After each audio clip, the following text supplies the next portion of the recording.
I hope we live. There's some pretty deadly fights, especially considering you guys have not rested in a long time. Yep. Walking through the night.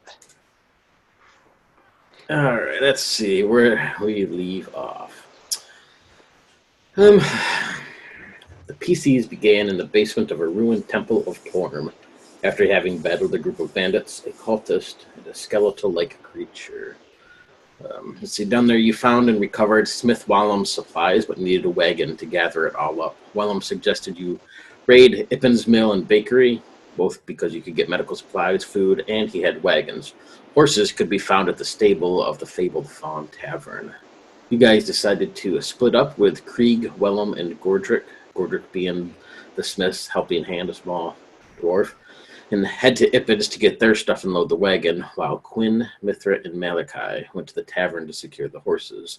You're going to grab those and then meet back up at the crossroads and head back to your caravan friends down below.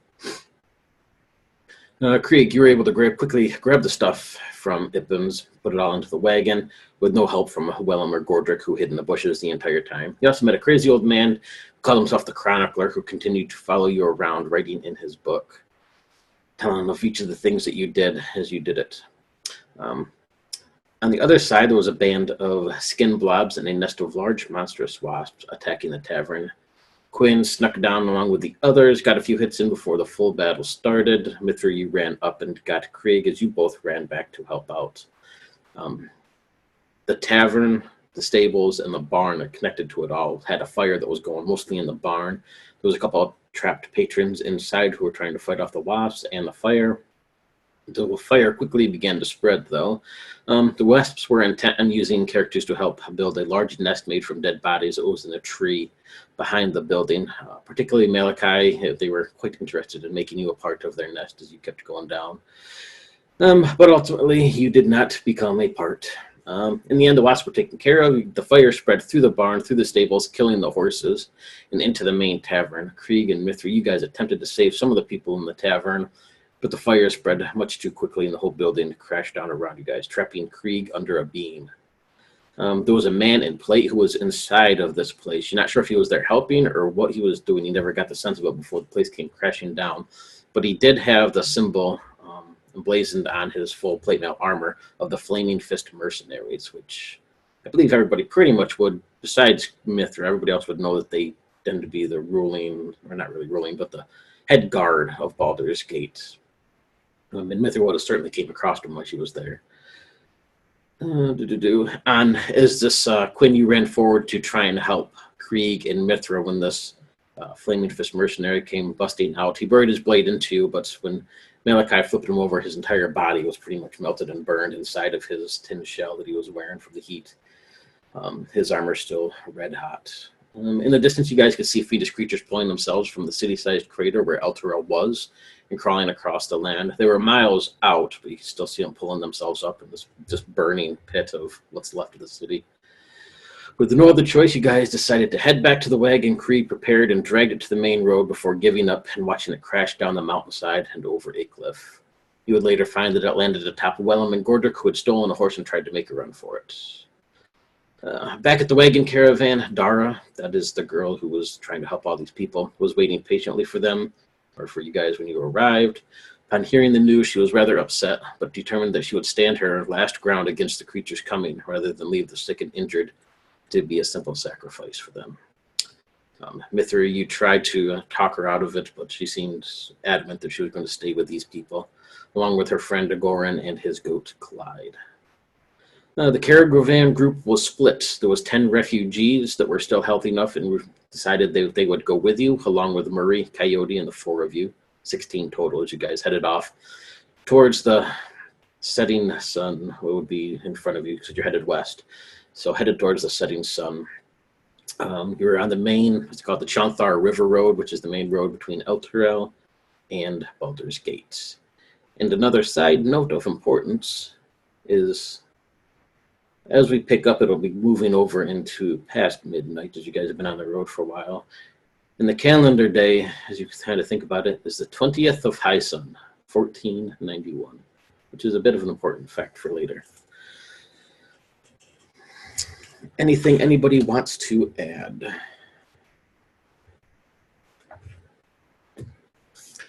Beautiful. In that case, you guys will be walking for quite a few hours, heading into the setting sun as it sets. Behind you, you can still see this orange glow of what was left of El Terrell hanging behind. It's clouds or smoke, maybe. Whatever it is, pretty much clogging up the sky. And can't help but just get rid of that smell of brimstone and sulfur out of your noses. All of you are in your own mind, the refugees kind of slumping behind you. Now and then, Coyote you will see dart off into the brush and come bustling back out as he sniffs around. Murray, you can see that the old man is in quite a bit of pain, but he's refusing to stop or say or really talk much. He just pushes himself onward. It's wanting to slow the group down any. And Malachi, as you are moving along with the others, your mind will go back as you start to daydream a little bit. And why don't you give us your flashback? As I stare off of the group, my eyes glaze over. Older I am in this memory, far after Quinn had my cabin burned. After she found it, I told her about the dark man. That was a mistake. She said she burned it to protect me. Well, I found out quick what would happen if I shared, and I never told her about him again. He came back throughout the years, the dark man, when boredom struck and my mind ran wild. Hell, he's back now. Even now, as I stand over her, he whispers in my ear. The face below me, intricately, patiently, carved into demonic swirling designs, her lips and eyelids removed, her tongue ever so gently cut from her mouth. The strength of her soul reflecting in the depths of her blue eyes forces me to giggle as it fades from her lifeless and mutilated corpse. A gift for him to satisfy his thirst, to push back what seems to be the inevitable, but he whispers over and over. All these times in all these years, he fucking whispers. No, I won't. I won't kill her, I say as I grasp my head and I hold my hands against my ears. I won't hurt her. I can't. I love her. Tears roll down my cheeks now, forcing their way through the muddled blood from splatters oh so rudely from my latest victim. Why do you haunt me? Why do you want her? I won't let you. You can't. I drop to my knees, his voice so loud now I can barely contain the agony that thunders inside my skull. Black comes over my eyes as I lose focus, the world starting to drift away. Moments go by before my balance finally stabilizes. The fog in my head starts to dissipate and the throbbing pain starts to lessen as the dark man's voice quiets again to a whisper. What? How? How do I find you? Stairs. What stairs? A book? Yes. At a door that no one can see. I reach down and I pull my knives from the dead girl's head, throw her lips in my pocket, and wipe the blood from my face. I'll find your damn book. You leave my fucking sister alone. That's it. Nice. Be curious to see. That was fantastic. I loved it. So I'll be curious to see how that will play out, considering you got some interesting bits coming up for you, Malachi. So, as all of you are moving down this road, decided not to rest, not to stop, just to continue on towards Baldur's Gate. You know, when all's said and done, and probably have a good 8 to 10 hours worth of travel before you hit the city. A half day normally, but with some of these refugees being a bit slower, Murray being in pain, all of you looking like shit. It's quite an arduous task as you march down the road, but you make headway. What are the rest of you thinking or doing as you move down this road, Quinn, Krieg, and Mithra?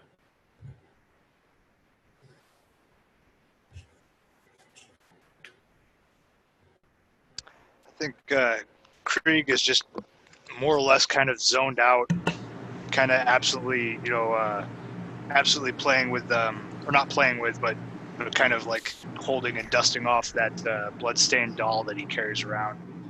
Just kind of trudging aimlessly, kind of thoughtlessly, just zoned out on one foot in front of the other. feeling like absolute garbage. I'm gonna be just kind of like, I feel like a Mithra would be just probably lighting a smoke, probably maybe pacing around like Krieg. I'm also not feeling super hot, but you know, I'm still alive. And I mean, I guess, can I recognize the date, and does it ring any bells to me that of anything of importance? No, not really at the moment. You would know what the date is, or in your own drought tongue or whatever it might be, but it doesn't have any importance per se to you now. No? No. Okay. I mean, okay, sorry. So I know we're all together as a group right now, but are we all like in a place where we feel safe, or are we still in danger right now? You would be marching through the dark on the main road, so that is your call. I mean, there's nobody around, nobody's threatening you or anything, just 10 refugees. Can I check and see if there's anything like sinister going on in the woods, or if everything just looks normal? Yeah, you can give me a perception roll. I don't know. I mean, I feel like we need to figure out resting at some point if we're going on a whole other adventure tonight, guys. All right, so you said perception, so that's going to be 17 plus. I think I have a high perception, actually. 4, so yeah, I'm natural 21. Yeah, Bunsen, you don't see any immediate threats, in the area. The roads seem it's quiet enough. The forest, nothing out of the ordinary. That's still that orangish glow from behind where the lost city of Elturel once stood. Now that it's nothing more than a crater, and you do know that you saw all those demons and fiendish creatures coming up out of it. It's just a matter of if they were coming for your direction, or you don't really know. But you don't hear anything or see anything out of the ordinary as you trudge on down the road. Well, then I'm going to relay this to the rest of the group that I feel pretty safe, and ask them what they want to do, because I'm really not too sure. I don't want to be the leader here. Does that one know what you guys think? Quinn will say that we should not stop until Baldur's Gate. She would have said that earlier and have not spoken probably for quite some time. Just kind of walking, I imagine, at the head of the group, kind of ahead of all the refugees. Can we use our hit die to recover some HP, or is that a stupid question? Sorry, guys. If you have any left, but you already took your short rest prior, back when you were in Torm's tomb, and you haven't taken a long Did rest I take yet. a short rest, though? Because I was already at full health. Remember? Because I did that deal. So I actually stayed up all night and kept watch. Oh, no. After that, you went to that Torm's where you fought that demon creature down in the temple basement area there. We got beat up in the Oh, temple. right. Yeah, we took a short rest after that. Okay, sorry. Yep. After like a few hours or whatnot passed by, you said it's nighttime now, right, Morgan? Yeah. I would, having not have spoken to Malachi since we had that little bickering fest on top of the hill, I would find him out and walk up to him. And I imagine that I can kind of see his like brutalized eye socket where he no longer has his left eye, several broken bones from being just absolutely destroyed by those horrifying wasp creatures. I imagine he just looks like complete and utter death. I'll just walk up to him for the first time in like several hours and just, hey. Yeah. How you doing? Well, I've had better days. But Yeah. fuck, we're free. Obviously. Are you okay though? I know you, out of all of us, have had it worse right now. I know that you're bothered by the eye and that we're kind of bugging you, but like we'll get it fixed. We always do sort those things out. Yeah. Nothing ever fucking changes. Yeah, I guess so. Something's kind of been changing though. I've noticed with you, you're getting stronger. And I'll kind of give you a concerned look. What do you mean stronger? Well, I know me and you spent some time in the Arcanum together. You were never particularly interested in magic. I think you just did it because you wanted to be with me. And if I'm going to be honest with you, you're never really that good at it either. But now you're doing things that I haven't really seen you do before. Yeah, I picked up a few tricks when you fucking went to jail there, you know. I had to figure something out quick. You just picked them up, eh? What, you want to talk about that contract on your back? I mean, no, I can't talk about it. How do you think I feel? Is it the same thing? Not What deal really. did you make? You can't talk about it? I actually can't talk about my contract, or I put us in danger. Are we in danger from the deal that you made? I'm not exactly sure yet. One of those, you know, opportunistic fucking things. Just trying to get used to it, really. Nothing's written down. Yeah, I get that. Just, I also, you don't become the highest graded wizard in the Arcanum by second year, even outpassing some of the professors. I don't want to brag. I know you hate when I brag, but I'm not dumb. I know what those powers are. You're a warlock now, aren't you? You made a deal with some otherworldly power. Didn't really have a choice. Is what it is. Leave it fucking be. That's fair. I can't talk. Like I said, I'm the one with a scar on my back. Are we in trouble with that, though? What's that deal all about? I know you can't talk about it, but at least fucking, you know, blink twice for fucking, oh shit, we're gonna die. I got it under control right now. I can promise you that, and you're not in danger. All right. Well, either are you anymore. So we're gonna be fine. That's good. How about that Mithra, though? Can you believe her? Why was she, like, yelling at us about, like, She's so fighting the other mean day? all the time. I don't I don't know. know. We were just, like, It's talking, like, and then she Jesus. just started going off on us. Regular I don't get family it. conversation, and this chick just goes crazy. Right? It must be, like, a Fuck. drow thing. Maybe they're just not sensitive to that. And then It's kind we'll of cool just- hanging out with the draw, though, really. I gotta be honest. Yeah, I imagine we'll just kind of, like, talk for a bit. Like, completely fine now after not talking to each other for several hours. Yeah, just shit talking me, no big deal. You know, I can hear pretty damn well, so I heard all this. Oh, shit. She's always just, like, Can I lurking roll? in the shadows. Can I roll She to thinks see? I think she's cool. Shit, don't tell her. Can I roll to see if I heard all that? It's up to you if you didn't or not. You have really high perception, and you're an elf, so. Yeah, well, I want to roll, so look it. Heard you talking shit. Oh, that's a 15 plus 4, I think. Yeah. Yeah, so, bitch, 19. I heard your bullshit. Well, you got a fucking problem? No, I'm just saying, man. I'm just. Hey, if I got something to say, I'll say it to your face. I talk good things about you guys when you're not around. Talk shit to your face, but just talk good stuff behind your back. Yeah, I'm not a two-faced bitch. I'm gonna laugh though, cause I still like you guys, even though you're both kind of sassy. Humans, I never am I claimed I right? Yeah, no doubt. This guy gets me. How are the refugees keeping up with us? They do pretty decent. Most of them are fairly healthy, and nobody majorly injured or sick has really come along. All those stayed behind. To be murdered alive, you all know that you pretty much left them to die, so I need purity saves from all of you. Ooh. This I could don't be want bad. A natural 1. It's been a while since I've rolled purity. It's just a D20, right? Yep, d20 plus whatever your purity modifier is. And a DC of 10. That's another that one. So total 8 with I'm my gonna go modifier. I go 3.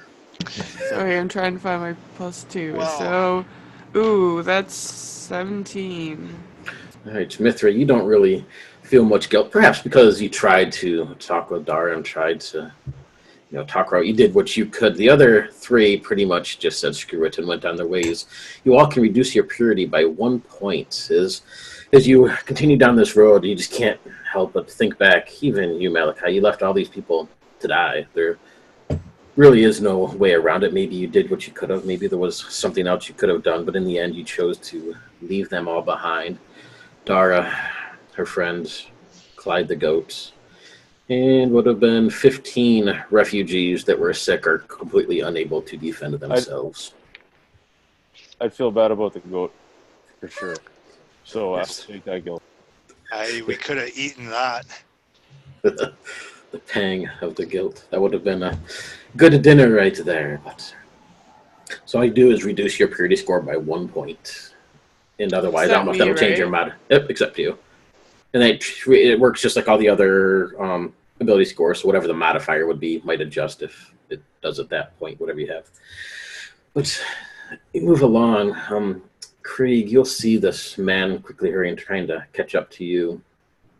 He's quite tall, real dark-skinned. He has a thin mustache running across the top lip, and then it hangs down around to either side, a Fu Manchu that hangs around. His hair is shaved pretty much clean, save for a small part on the top that's also just hangs down to the side and is braided. He wears these very odd clothes, you notice. It's like a mixture between these poofy robes and silks, and this bright smell of cinnamon and flower seems to emanate from him. And he'll come up and says, Hey. Yeah? Says, You all right? Oh, yes, I'm perfectly fine. I just wanted to thank you for bringing up friends here and letting all of us come with you.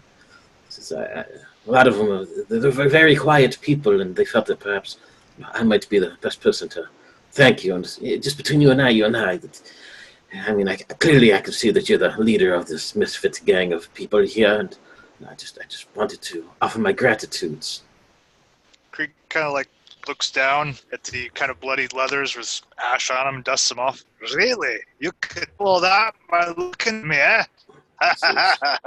But I mean, sure, your armor's a bit different, but I saw you when you came into town, the Sentinel uniform. You're a Sentinel, right? For the prison.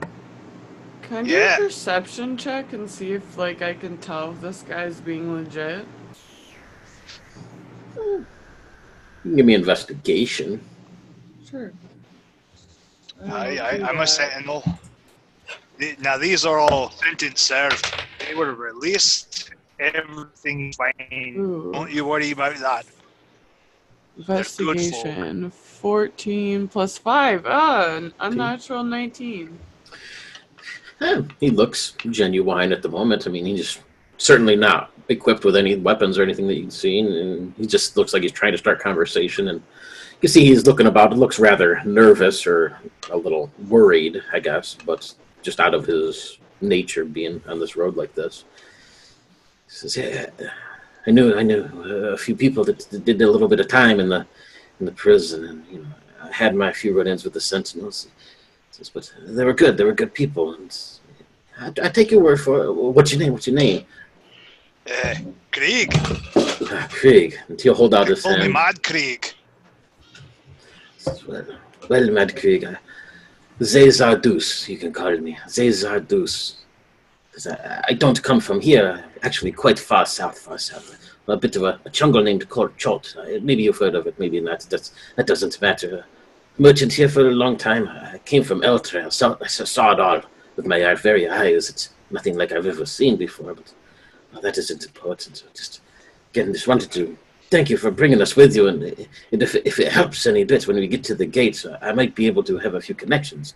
A bit of a merchant there. I have it in with the Flaming Fist a little. Maybe I can help out a little. If you just need anything, you call on me.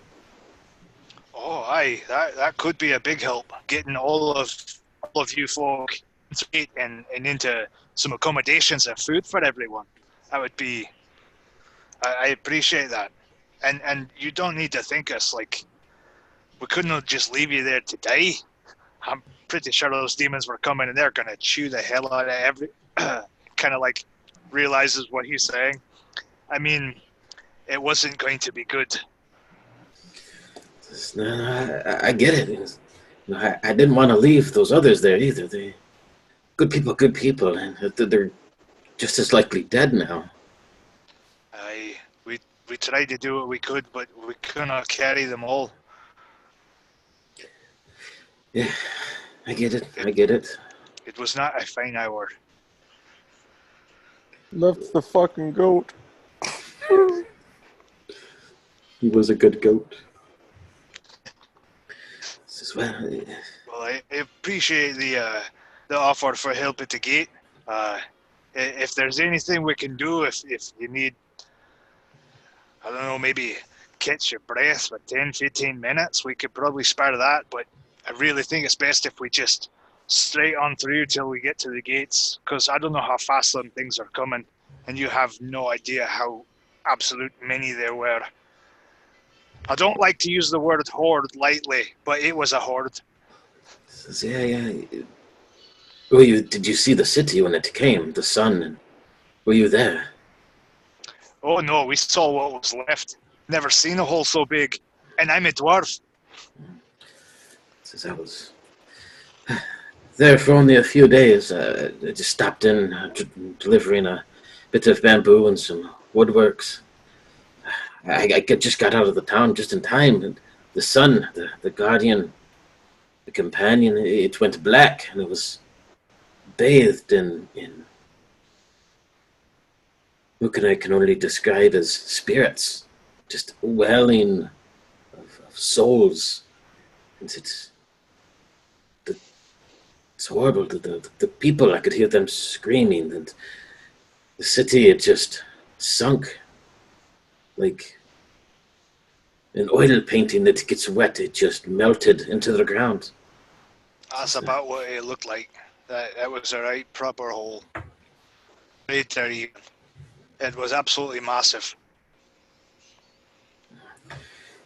If you ask me, it had something to do with the Creed, but I don't know much about it. Just heard words of what they did there. I'm sure you know what I mean, but again, please give my thanks to the others, and I think we should hurry on. The Creed, you say? Right. It could have been. I'm quite positive. I mean, maybe calling me superstitious, or maybe a bit of a fascist, but that's that was my thoughts anyway. But again, I don't want to take up your time. It's best to get moving. Right. I think Krieg will kind of wander over to the others, over to Mithra and oh, come on, brain. Mithra and Quinn and Malachi. This old codger, the fancy one, was given some kind of talk. He mentioned something about the Creed. You ever heard anything about the Creed?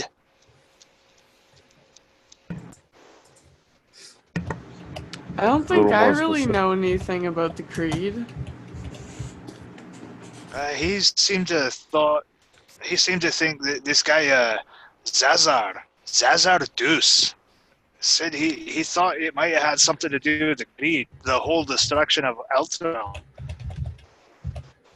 The Thought Creed. that perhaps they may have caused it. What's the name of the city again? El Terrell. I'll put it over in the chat for everybody. Ooh, thank you.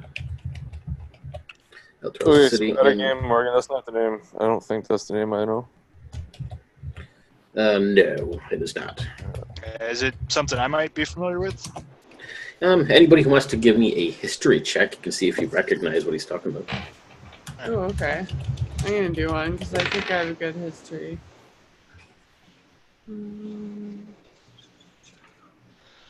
Oh yeah, See. 12 with my -1 for a total 11. I got 16. And I totally spelled that guy's name wrong. Anybody beat a 16? No. Nope. So, the one person who might know something is a drow who's come from the Underdark and apparently very well studied. But now, maybe just in your times of travel, Mithra, you might have passed through as you were traveling on land trying to figure out where to settle down or what the case is. You're not too sure on the whole bunch about El Terrell and this holy city. You passed by before maybe, and you've seen this companion or the gift, this great massive ball of radiant energy that hovered above the city and protected it from the undeath and from evil.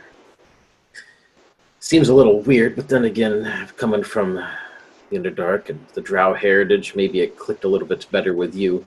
But you've heard that all of the people born in the city of El Terrell were required to sign what's called a Creed Resolute upon adulthood, which in their case would have been 12 years. And it's basically a contract signing them to the city's coffers or to be used by the city for whatever might be needed in the case of like war or economy or whatever. They were owned by the city for an X amount of years, depending on who it is and what they were in for. Sort of like a contract to the city to aid it in growth. It's called the Creed Resolute. Oops, you're muted. Sorry, that was only the people who were in prison, or was that everyone? Nope, that is everybody who's born in that city of El Terrell. It's like selective service in the U.S., more or less. Basically, or similarly, yeah. Yep. That's wild.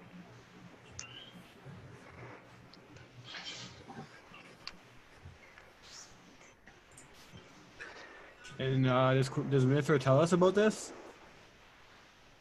Sorry, I'm actually like legitimately writing things down as you're talking right now. No worries. Yeah, no, I'm definitely gonna relay this information to the rest of the group, yeah.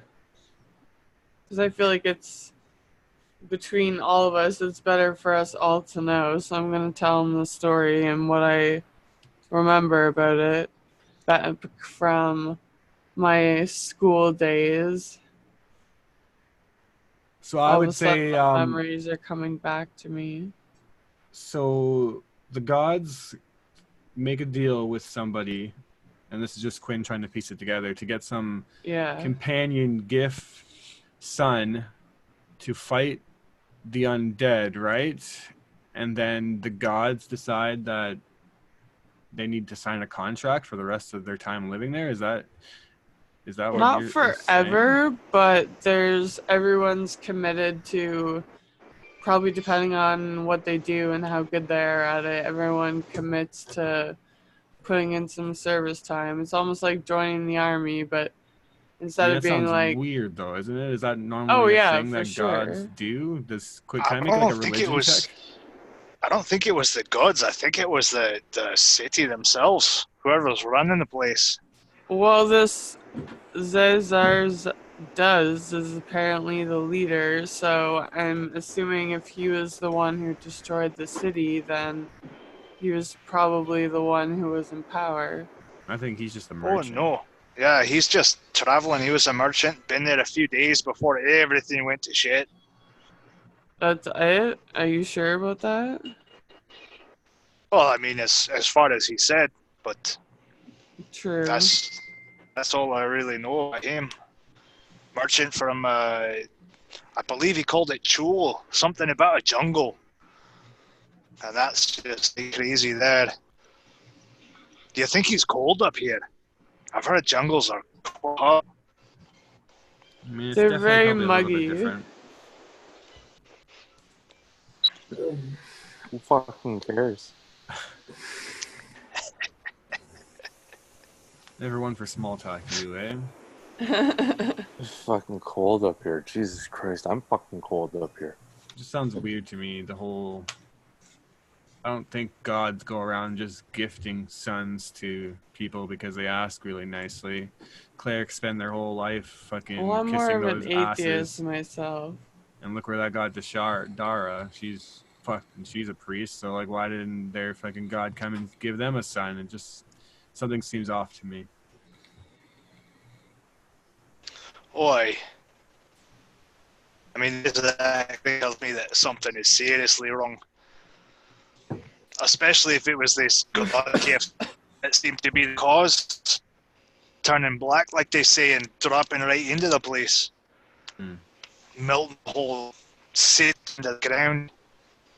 I've only ever seen the hot, wet stone do that. I'm sure Maybe the Mithra's gods seen just that, figured the town wasn't worth saving anymore. right? People were just doing too much fucked up shit. My eye hurts. Can we do something? Well, we can keep walking, but I don't really Fuck. think we're gonna not do anything besides that. You guys are chatting. Quinn, you'll hear the sniff in your ear. Hey, Quinn. Okay, you know, I don't think I really trust that guy. You know, maybe if I hold him down, he can kick him in the nuts or something. Jesus, I didn't even know you were still here. I'm right here. I'm right behind you, Quinn. Always a few steps behind you. I'm watching your back. Oh, that's good to know. Why don't you trust him? It smells a bit funny Well, because there's my nothing around nose here. smells. I mean, you smell a bit funny, but we're still friends with you. Yeah, but I smell like What's you? earth and sweat and men. He smells like Faye. Oh, Oh, I don't like that. Faye. Oh, no. He says, just sniff the air. Can you smell it? No, all I can smell is you. And you don't smell like mud and earth, I can tell you that Who much. smells like Faye? I can smell it. What? Who smells like Faye? The fuck That's do you- Azar. I Ah. almost smell didn't notice. Yeah, Fuck is that? Krieg knows what I'm talking about. If I hold him, Krieg, you want to kick him? I know. I don't know. I don't want to make them angry again. What? Yeah. What do you mean? They took my name. That's why I'm just Craig. They took my name. Oh, he's I fucking can't anger crazy. them again. I can't anger them again.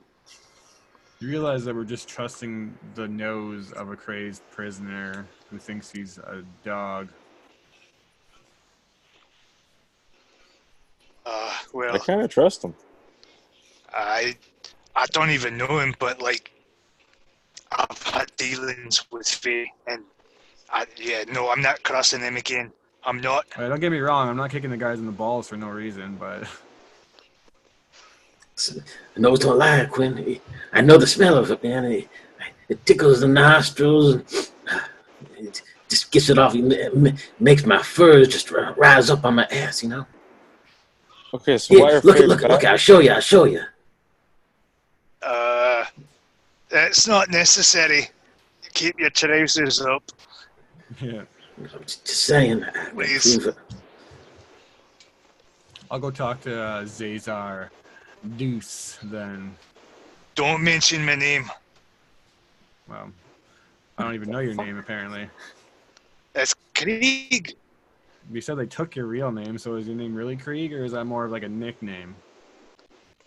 No, Mad is the nickname. I'm just Krieg. Okay. It's the rest of it that's just not there. I mean, I'm pretty sure you already introduced yourself to him, but your secret is safe with me. Oh, well, don't tell him you talked with me, and like, if he knows that we know that he's Faye, I would rather not be in that conversation. Oh yeah, don't worry. I don't always just blurt out everything. I don't know. The Queen might not be so happy if I acknowledge that before I found the cup. So Fair. I'll just keep my head down over here. Yep. Your secret is safe. I think Krieg kind of wanders off more towards the front, kind of protectively hiding that doll. Or that bloodstained doll broken thing that he's got. So don't worry, Quinn. I'll sneak up behind him. When you're talking to him, you just give me a wink and I'll grab him and we can, like we had this all planned. Remember when we were brainstorming, like we're going to pretend that he's a guard, right? I'll be right behind him. You just got to give me a wink. Kyle, you listen to me right now. You don't touch that guy no matter how many times I wink. Man, Quinn. Telling you. Don't say I didn't warn you. Listen, if I say biscuits, then that is the code word to attack, okay? Biscuits. All right. All right. I'll go find him. You can see he's just walking between a couple other people helping him along. Mr. Deuce, it is, right? And he looks. Yeah, Zazar Duz. Yeah, I was just talking to Krieg. I mean, somebody else that mentioned your name, and they said that you have connections in Baldur's Gate. Your boss. Yeah, yeah. I was talking to him a little bit. I think I could help us if we get there. Nice. Who do you know in there? Well, I'm not really at liberty to talk about such things right now, but I have it in with a few of the guardsmen there at the Basilisk Gate. And Oh. normally they take a bit of a bribe, but I think I can maybe get us in there if everything goes good. It goes good. But I already handled all this with the boss man, so you ain't got to worry about it. Awesome. You said you're a merchant from Chult? Is that what he said, or did I just make that up? Who's asking? Me. You know, I'm someone from Baldur's Gate, and I do like exotic wares. I'll point out my cloak, which is clearly not exotic in any way. I'm just interested on what you're selling. Oh well, yeah. Then in that case, was a merchant. So most of my wares are they went back to Elturel, and well, it went down with the city, if you know what I mean. But it just exotic woods is my game. You know, I like a good hardwood now and then. Oh, and which one of the merchant princes were you licensed under? And basically, what I'm just trying to do is trip him up and see if he actually knows about Schultz stuff, or if he's just like making shit up. Okay, well, me as a DM knows nothing about. Yeah, you don't have. You just tell me if he gives like the proper answer or not. Yeah, he would give you some information, but it. Yeah. Okay, I figured. So, all right, cool. I'm good with that. All right, well, Zazar, I won't say anything, and if you can get us in, apparently it's going to be a hell of a time getting into the gate. So, if you can get us in, you'll be helping a lot of people. You've seen the amount of people in the outer village in Eldergard. I mean, just as we were waiting for the caravans back there, at least a couple hundred people went through. I can only imagine what it's going to be. And people think that Baldur's Gate is going to help. Fools. Yeah, you can say that again. But as long as you get us in, that's fine. Yeah. You just let your boss know that I got your backs. Yeah. I will. Behind them, you can see Coyote walking along, constantly looking over his shoulders and trying to make sure you didn't give him the wink to attack, whatever the case is. Zazar glances over his shoulder. So, what about this guy? You guys making me a little bit uncomfortable, Quinn. This is Coyote talking? No, the Zazar. Oh, who? Coyote? That's what you're talking about? Who's making you uncomfortable? He's harmless. He's like a dog, and I'll pick up a stick and throw it into the bush. Oh yeah, he takes off after that. This is all right. Well, he's been sniffing around me quite a bit, and it's a little uncomfortable. Just maybe take him up front or something. But you just let me know when you need anything. Yeah, he's weird like that. Don't take offense by it. He sniffs everyone. It's how he says hello in his part of the world. Yeah. You have a good one. Just let me know if you need anything. You'll sort of break off and go back to talking with the two people that he's with. I'll go back to them and shrug. Seems fine to me. Whether he's Fey or not, I don't know. He knows his shit about Schultz, so at least the story lines up. You're the fucking professional in Schultz now? You know all the fucking shit about Schultz? Okay. Oh, yeah, sorry, I keep forgetting, all right? Mrs. Little fucking Bookworm.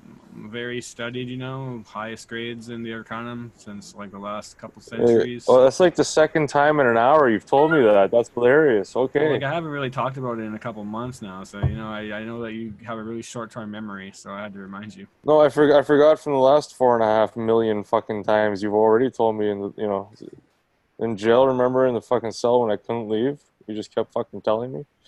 That's okay. You're just jealous. Maybe a little. How much time have we made? Are we getting closer? Yeah, the mornings will sort of stretch on a little bit. A couple hours will pass. Maybe those that have made the trek, you're probably at least halfway there. So the morning sun straight ahead, well, behind, I'm sorry. Morning sun behind you. It's not rising or anything, but you can still see that amber glow on the horizon a little bit. Probably an hour or more until actual sunrise, but it's starting to get there a little bit. The lights up. And then Krieg, you're in the front. So as you guys come down over a knoll, you're going to see two men up in the distance, both of them sitting on a log. Looks like they're eating some sort of meat or something off of a plate and talking back and forth. They'll quickly stand up. You can see they put their hands on their weapons on their side and sort of stand there cautiously, but don't take any other further action, just sort of waiting for you guys to come closer. All right, I'll definitely similarly hand down to the hilt of the longsword and kind of unsling the shield off his back. Just, same equal measure, not drawing blade or anything. Just kind of with an air of caution. And Malachi will spin around and just throw his hands up in the air. And I don't want to fucking fight again. And just start walking away a little bit. I don't want to fucking fight again. Morning, friends. Two of them will come out. See, they're both, one's a younger lad, maybe late teens, early 20s at best, still a baby face, not a bit of hair on his chin. The other one looks quite a bit older. You can see they look quite a bit alike, though. You kind of get the sense that family of some sort or relation anyway. This older gentleman will come forward and says, "Hell, you a lot of refugees from Elder God, I take it." Oh, yeah. Did you not see the sun fall? Says we did. Says I. Refugees, and we're here to warn Boulder's Gate. You wouldn't believe how many fell things are climbing up out of that hole. We didn't see it, but we heard the words, and we heard the screams, the ground when it trembled. My son here and I, some of our friends, were guarding a caravan headed towards the holy city. I've never been there. I was looking forward to seeing the companion and meeting the Hell Riders, the famed warriors of the city. Well, I hate to say it, but you're late. We've already gathered in it at least 50 to 60 refugees like yourselves. A little bit further down the road, we're on watch this eve. If you're headed towards the city, perhaps we can band together a bit. A greater force is always good. I don't think this is the kind of thing where you need to worry about a greater force. These are sick and starving people. Their entire home was just fucking destroyed, man. It's just walk on up to the gates and see what help we can get for these people. Greater force makes it sound like a fight is going to happen. I've been walking all night, and I'm a little bit angry about that, and a fight is really kind of the last thing I want. So maybe just a little caution in your words. Some of the folks aren't as nice as I am. No harm, no foul. I don't mean anything. I've heard rumors of what's coming out of those pits and the refugees that came through. We're headed back to the city as well. If you want to go with us, you're welcome, or continue on, but just giving you warning is all. Giving you warning. All right. Well, we mean no harm to you or any of yours. We're just crossing through. Step back out of the way. Just know there's more of us on watch. Don't try anything funny. We won't if you won't. Just tired people. Well, good luck to you then, friend. And I'll hand off the blade or off the hilt.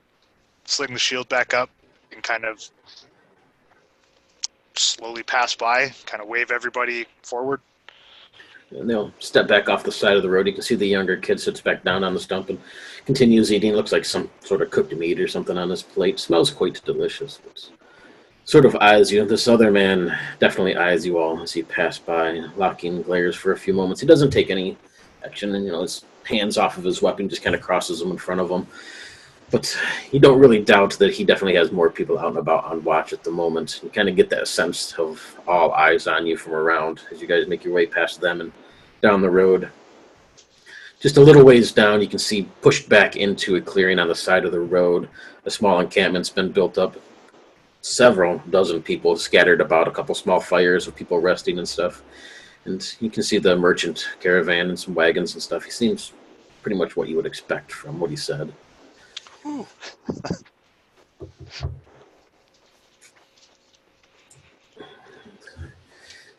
another good hour and a half will pass. The sun comes up behind you, giving you that warmth. You can already feel this day is going to be brutally hot. The sun just barely coming over the horizon seems to just cook right through your clothing, right through your armor, as you begin to heat up, sweat dribbling down your cheeks, your forehead. The mugginess is the worst. It reminds you of a jungle. Had you ever been there? Just what Krieg would think a jungle feels like. The fog's quite low to the ground. Everything is just this hazy look around you. And the humidity overwhelming. This deep breath as you walk along. Just this, even this little bit seems to sap what energy you still have left.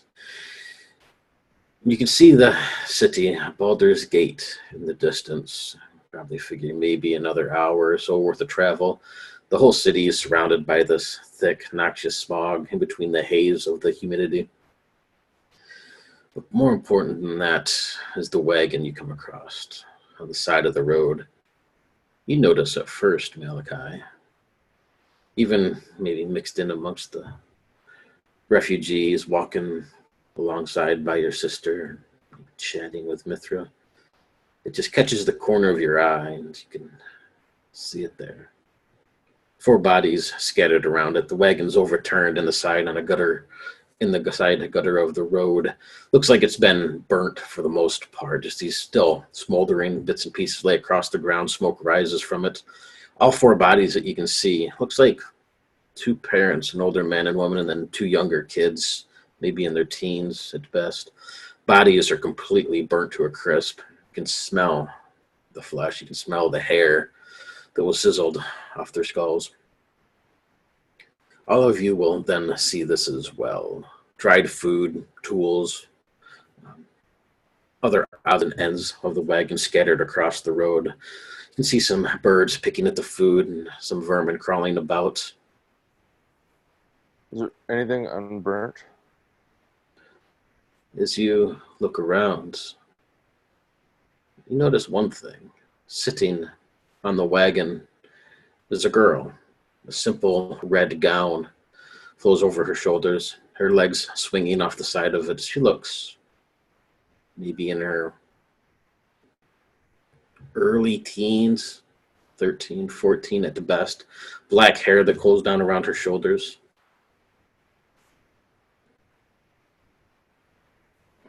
What the fuck happened here? You guys will see Malachi as he walks forward. Are you asking the girl that? Yeah. So you guys will see Malachi as he steps forward. All of you see this, but when he speaks out, it looks like he's talking to somebody. Nobody else notices this girl on the wagon. Only you, Malachi. And she'll look up and smile at you, Malachi. Says, I've been waiting for you, Malachi. Come, have a few words. As you look at this and you see the face come up and look at you, Malachi, this is somewhat recognizable. You sort of have a little bit of that flashback and always that whispering words over your shoulder, those screams in your skull. That face is just at the edge of your vision of your patron. And you recognize this girl, or it's not really a girl, no. It's your patron. Wow. Holy fuck. What are you doing here? All of you will see Malachi as he moves forward, talking. Nobody is there as far as you're concerned. He looks like he's just talking to this burnt wagon. She'll look up and you see her eyes, just pits of blackness. She says, I need to have a word with you. Come here. Come close.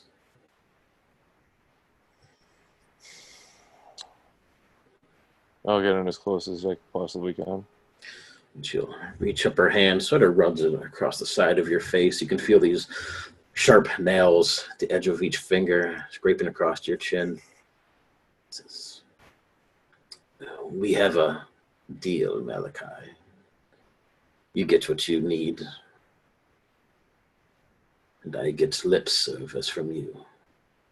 Says, I don't make appearances like this, but this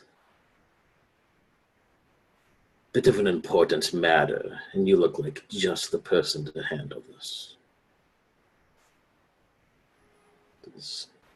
You don't want to end this partnership early, do you? Nope. You have people to protect. Isn't that right? Yeah, it's gonna be fun doing it with one fucking eye, but yeah, I got people to protect. I think it looks good on you. Oh, do you? That's nice. Appreciate that. Gives you a sense of manliness.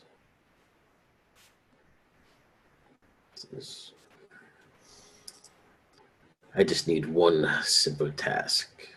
You do that, we'll see about what I can do for you. What do you want? He grabs a hold of your face and pulls it in a bit close. Says, find that fat little bastard, Thavius Krieg, who huddles behind the dead three. Gut him while he lives, and then bring his heart and his shield to me. Do that, and our bonding will be complete, Malachi. With that, your strength, your influence, your power, it will all come together. I'm But sorry, But do not disappoint me. what was that fucking name again, man? Sorry? Did you say Thaddeus? Thavius Krieg. Thavius Krieg. Fuck, got him. Bring his heart and his shield. Alright, we got like a fucking timeline? No timeline. But don't expect any Right. favors until you do so. Mercy isn't my strong suit, Malachi. Fuck, I'm not here to fuck around. When I find him, I'll do it. So it's good. I knew you, but When you find who, I imagine I like kind of come in, like, who are you talking to? yes, and what do the rest do as he's chatting to the wagon? Krieg is just kind of watching, confused as hell, looks down at his doll. I don't know who the fuck he's talking to. That's just crazy.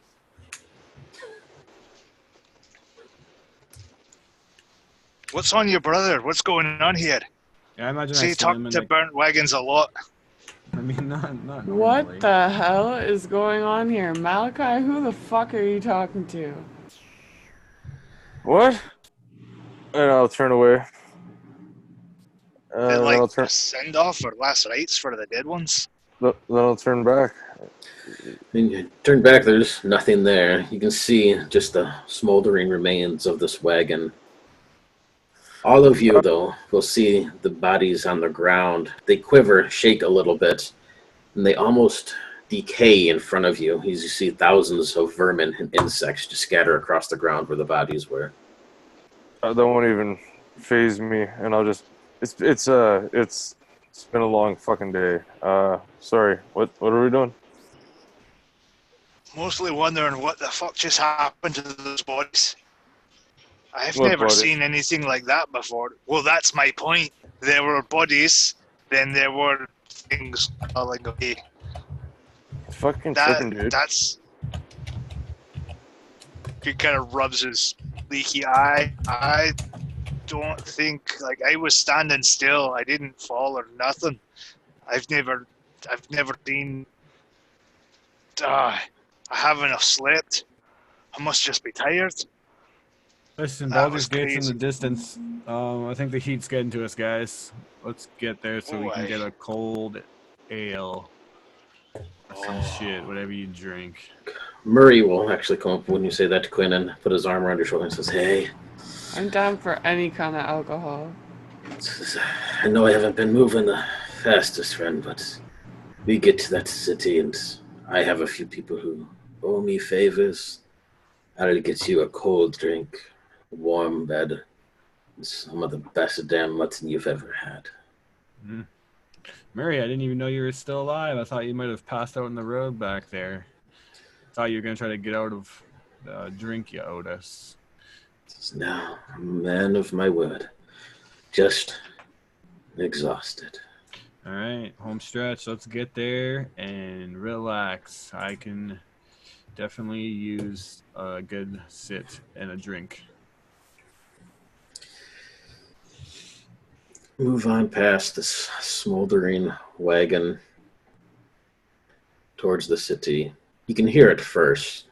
The people, the voices, the screaming, the yelling, the crying and the sobbing as you start to move through the outer city of Baldur's Gate. Starts off rather pockmarked with a farm here and a farm there, a small townhouse and a general store. But before long, you're moving through the main outer city, past the large bridge that passes over the Shanthar River. You can see the gates of Baldur's Gate, and you can see the people standing around. Easily 1,000 or more people, most of them dressed in rags, some injured, some not. Merchant wagons, nobility, as long as the poor and the filthy, peasants alike. As everybody's screaming, yelling, it seems that the gates to Baldur's Gate have been closed. You can see people standing around. Some of them have built sort of mock-up little houses out of their wagons or tents on the side of the road. Some people piling into other houses and living with others at the moment. The whole place reeks of filth, reeks of sweat, and of constant chattering and yelling amongst the people. Getting to the gates itself, you'd have to start crushing your way through all of these people, but it just gets thicker and thicker full of people. Can you guys smell that? Oh, it's a slice of heaven right now. Beneath all the filth, you can smell the salt from the sea. Oh, it warms my heart. Is that what you Listen fucking to all call it? that. Aye. Oh my It's gosh. there. Beneath the feces and the sweat and everything, you can smell the ocean. It's there. A good chunk of these refugees you're with will start to breaking off as they start to recognize or meet other people that they know from the outer village of Eltrell or from the city itself. And they sort of start breaking off, leaving the lot of you, Coyote and Murray, standing there. Zanzardus will also sort of be there with you as he's talking to a few people on the side of the road. And Murray will look around. Well, what's the plan, ladies? Don't look like we're getting in anytime soon. We push our way to the gates, have a talk with the fellows right inside.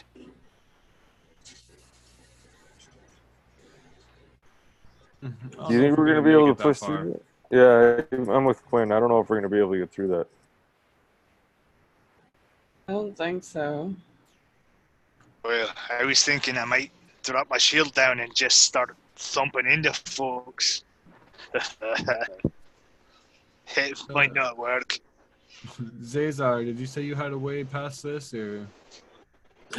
He'll come over and says, if we can get to the gate, then maybe I can help out a little bit.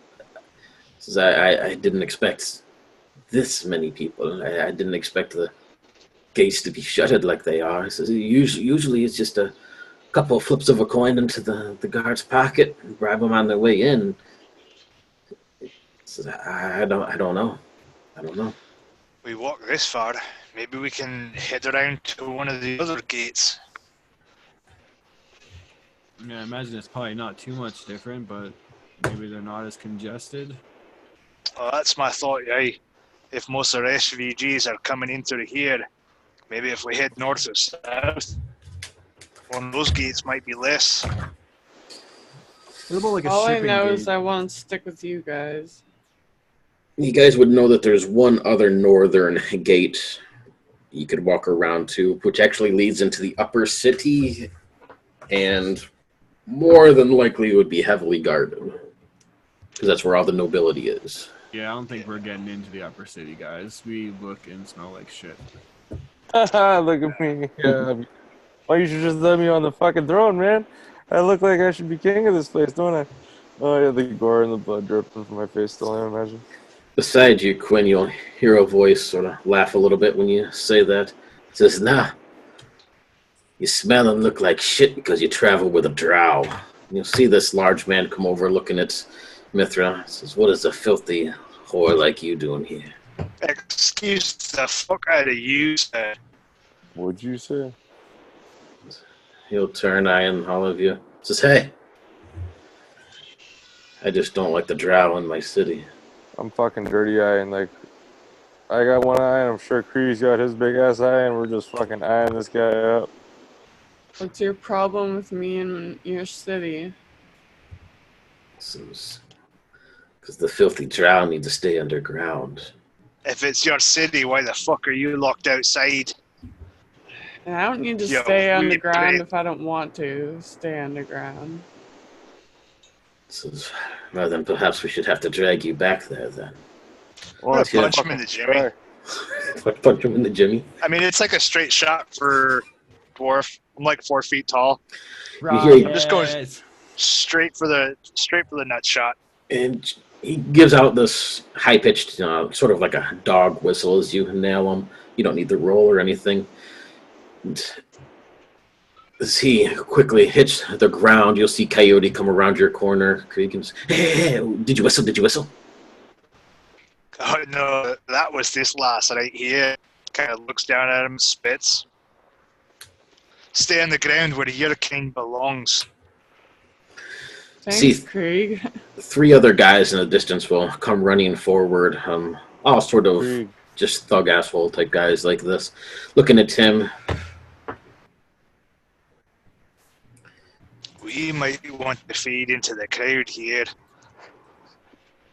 Yep, sounds a good idea. I'll just Yeah, I'm start sure we're backing just up. gonna blend in. Sorry, guys. I wasn't really expecting to be attacked and, hated as soon as we got here, so I apologize for causing unwanted attention. No.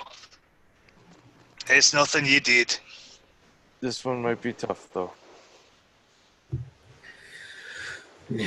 You guys can fade in amongst. There's so many people around. It's not too hard to sort of move your way into the crowd a little bit. And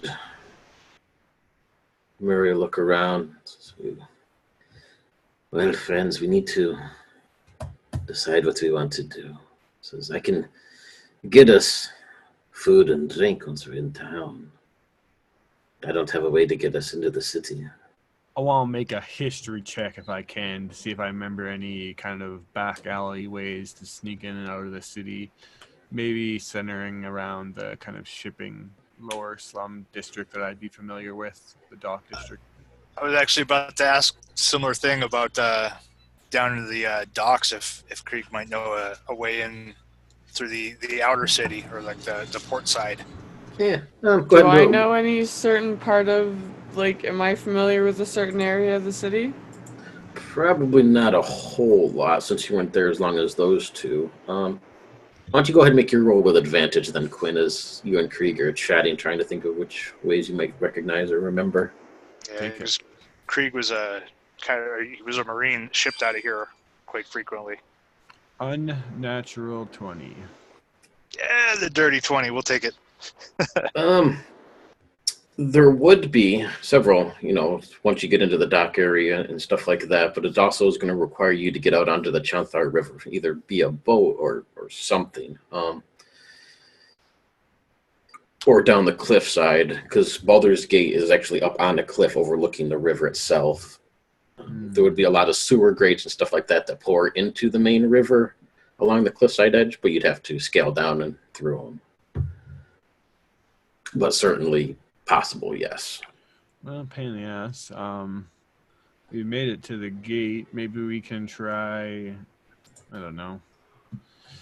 If we want to continue walking, I don't know if I feel like fucking with cliffs anytime soon again after our last expedition with the cliffside. We're just worrying about us, right? Not all these fucking refugees. Okay. Yeah, most of them sort of filtered out and around with friends and family that they met up with. It's mostly you guys, Coyote, Murray, Zenzardus. Yeah, I think of the last time when Krieg and me and Coyote were on a cliffside and they just literally fucking flung themselves off, and I'm like, maybe not the cliff. I'm definitely not jumping this time. Blow my other eye out. I'd relay that I know a way in, but it's going to require a whole lot more hiking, kind of taking a long way around and trying to get on a boat of some kind. And I don't really know how likely that would be. Up in the distances, you guys are probably about a good 100 yards or so from the main gate, as it just gets thicker and thicker full of people. But you can see something is happening up there. People begin yelling. Smoke is rising up from, it looks like a fire has been started or something a little ways back from the gate. And people are clearing out, some people screaming a little bit. You'll see a woman come running out of the side, just completely engulfed in flames, quickly hitting the ground, rolling around. It seems something is happening up in the main area of the gates. Beyond that, you can see the troops of the Flaming Fist up along the walls of it begin to crowd up a little bit, overlooking everything, and start yelling back and forth to the people in the city. Seems like shit's going down, guys. So we can see some of the Flaming Fist guys? Yep, up on the wall. Yep. We can see a woman burning. Yeah, woman burning, that's creepy shit. I would try and signal or wave up at the Flaming Fist guys. Hey! There's about... I have word from your man in Elturel! There's probably about 30 other people doing the same thing, so you sort of blend into everybody else. Well, shit.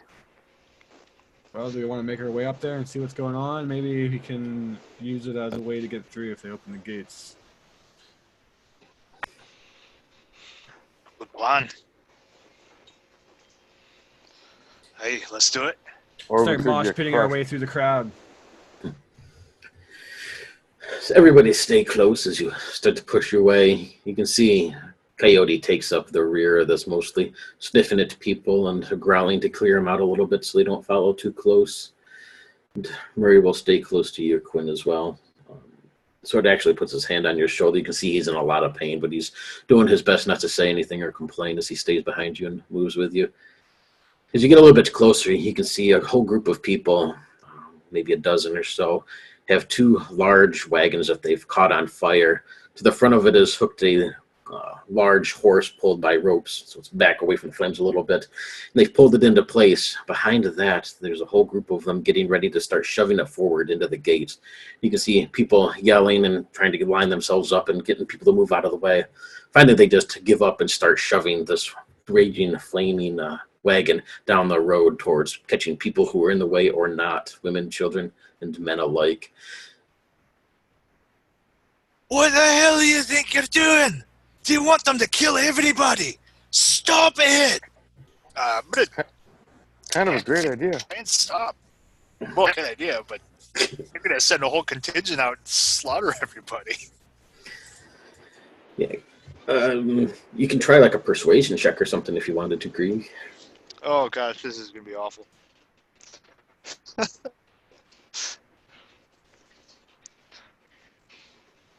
Oh yeah. So, I'll go ahead and roleplay this 6. Yeah, fucking tards, you need to knock that shit off. What the hell do you think you're doing? You're gonna burn the gate wide open and let room for everybody to get in. What's wrong with you? Yeah, they don't pay much attention. Too much of the chaos, too many people, and you see a couple other people jump out of the way. An older couple gets run over by the wagon, just their splattered remains on the road, still steaming a little bit from the flames. And this entire wagon rolls forward, and then you can see the flaming fists atop the wall. Crossbows come around as they just start pegging each one off, one after another, as they lay fire down into these people. I'm backing away from them. And they too begin to yell, telling people to back off, to get away from the gates, that nobody is getting in. And other people are arguing with them, just asking for food, for health, for medicine, for anything, or just to get into the city, and that they need something. And it's this constant just back and forth arguing. More people seem to be coming in, more wagons starting to burn. People begin to throw stuff back at the flaming fists as they continue to rain arrows down on the people without pretty much a care of who they're hitting or not.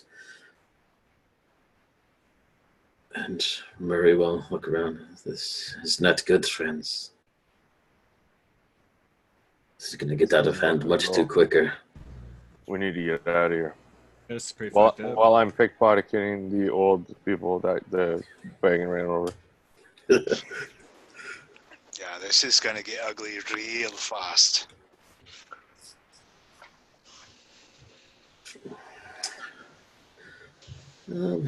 Mithra, you will sort of have this uncomfortable feeling of somebody beside you as you glance over.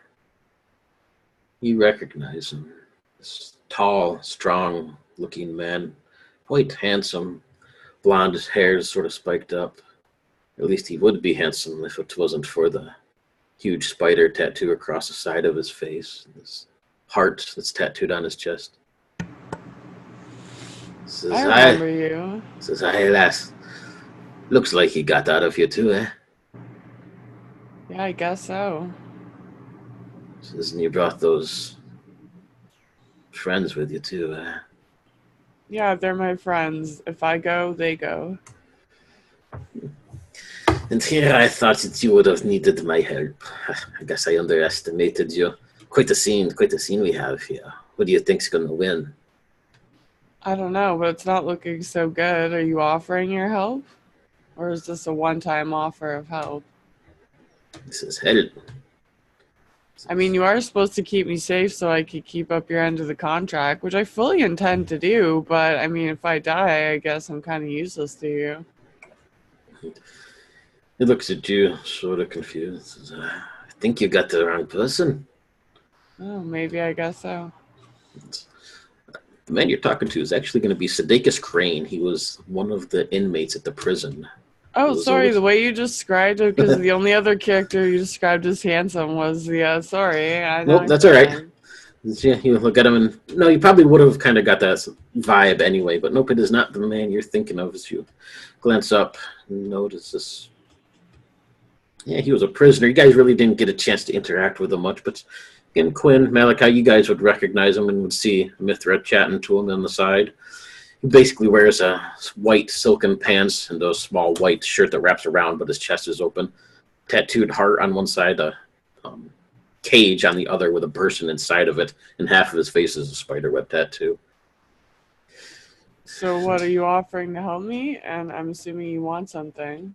He says, "No, I'm not offering to help." I said, "I already tried that once, and none of you wanted my help. But I was just admiring the views." You just showed up to chit-chat, eh? He says, "At the right place at the right time." He says, "I'm not going to busy myself with these people, though. I have priorities within the city. But I saw you standing here." Into the city? "Sure, I can get you into the city." Well, that's what me and my friends want right now. But what I can do and what I will do, they are two separate things, my friend. You have a good afternoon. You don't have enough to change my mind. We'll meet again, though. Don't you worry. Don't you? I can feel it in my bones. I feel like you're right. Do you think it's going to be a good meeting? For me, it is. Probably not for yourself. Huh. Just- You are not the kind of cheery folk that I enjoy being around, but I will talk to you later because I have shit to do. Just be forewarned on the choices you make, my friends. Sometimes it's better to play safe than to risk it all. Thank you for the advice. And I'm kind of being sarcastic, and I really don't like this guy, and I just want him to go away. He'll turn both toward you, Quinn and Malachi, and see he gives you a soft little wink, and then starts pushing his way over to the side of all these people and walking through where all these arrows are raining down and stuff. Back in prison, you saw him do it, but he does it again as he walks up to the wall and sort of just fades out and walks right through the wall. Seems like a useful skill. Fucking guy. Was that a door? Did he just... I already hate that guy. Quinn, is he like a friend of yours? No, he was the jackass in the cell next to us. Yeah, he sure seems like a pompous jackass. Trying to be all intimidating. Yeah, right. Murray nods. Hi. Sadicus Crane, the leader of one of the gangs there in the city. You know, I've heard it's part of Well, we're not there anymore. Very true, very true. Because I've heard he's part of the Dead Three.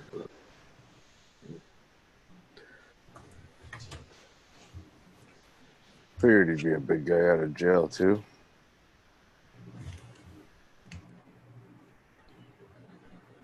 Huh. Oh. Should have followed him, unless you guys want to. You know, fuck. Try I to. can't phase through walls. Yeah, I can't walk through the wall either. Well, come on, you bunch of wussies. Malachi will try and fail miserably. Thinking that there's some kind of, secret rock issue. Speaking of that, can I inspect the walls? A little bit of dwarven stone cunning? Is there any totally. history I know about these walls or potential gutterways or some such? Let's see, I get double proficiency on history for stone. It's my regular history. Okay, so it's only going to be a +3. Ooh, I rolled 17. That gives me a dirty 20 total. An unnatural 20. So as you break away from the crowd and start moving along the wall and stuff and getting out of the rain of all these arrows coming down and people throwing stuff back and forth. Yeah, there's a few areas you think you might be able to, pull a few stones loose or might be able to figure something out. It definitely would be a little bit of work, but... Okay, how visible is the spot from where all the crowds are? Definitely don't want to have everybody rushing the place. Right. Is everybody else walking with you, or are you just walking out and around, just trying to look around? I think probably just initial kind of scouting it, just kind of trailing off a little bit, but keeping them in sight. Like, I don't want to lose them either. Right. So yeah, I imagine they're trying to get out of the way of everything, the chaos going on in the rioting. So as you move along, let's say outer city reps around. So it would sort of be on the northern side of the city, not really in the upper city, but sort of where it crosses in between the two. There would be a few small stone doors and stuff that would lead inside the wall and then out the other side. You know that they're more for not known to the people, but you'll recognize it's secret doors per se for getting in and out of the city. Yeah, cool. That's kind of what I was thinking. I'm going to go back and grab the guys and kind of be like, hey, let's take a little walk this way. Might need a bit of help with something. Might speed it up anyway. I think I might have a way to get in. Still might be dangerous. Right, I'm going to lead him back over and point at the wall. We can walk through a wall right here. Oh, I'm not trying this again, man. You saw what just happened. And then kind of looking around, make sure that we're not being watched. I'm going to trace kind of part of the outline with my finger. You see this right here? Now look at it. There's a door right here. I think we might be able to get this open. Usually they're locked from the inside. Pretty heavy. you know how to get by it, or? Well, I could start taking part of the wall down. Anybody know anything about locks? Anybody just try to open it and see if it's, unlocked? I doubt it, but tonight, yeah, I'm gonna see if there's a mechanism that I can discover. It's definitely something that would be open and mainly closed from the out or the inside, but sleight of hand you think could get this thing opened. You kind of have to pick the lock a little bit or jimmy it in order to get it from this side, but somebody who might be skilled enough. I guess I can try. Yeah, I point Can out all all of the us try? necessary areas. Yeah, everybody can try, but try to do one at a time if whoever wants to try first. Yeah, I'll go first, just for shits and giggles. Yeah, I point out the areas. 15. Yeah. So go ahead and describe what you do to get this door open then, Malachi. So, as Krieg is looking at this rock and trying to point out the outline, I'm going to get on my knees and try to look for a keyhole or, a tear in the mortar or something that I can see that just interests me. And all of a sudden I'll come across a small cross pattern in 4 bricks that's been kind of chiseled out and seems to have a hollow hole inside of it. And I'll blow inside of it, and I'll hear a click, and the door will start to open.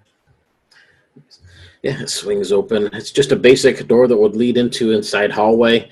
As you glance in, it doesn't seem to be anybody immediately in the area. You can hear voices in either direction, and straight ahead would be the doorway to get out the other side into the main city. That familiar smell of dirt and grime, of salt, and the welcoming of Baldur's Gate. Outside, you can still hear just people screaming. More and more smoke seems to be rising up at the gate as an entire riot has begun. I think we should move through quick and close this door. Don't want to draw attention to the outside of what we're doing. I'm not really sure how to lock it. I have no idea how I fucking did that. I just push it close. It should do it. There might be a bar on the inside. Alright, cool. It shouldn't be hidden from the inside at all. But I really don't want a crowd to gather right here. I'm already through the door. Yeah. Malachi, Coyote behind him, Muriel stumbling, kind of staying close to you, Malachi, as you help him through.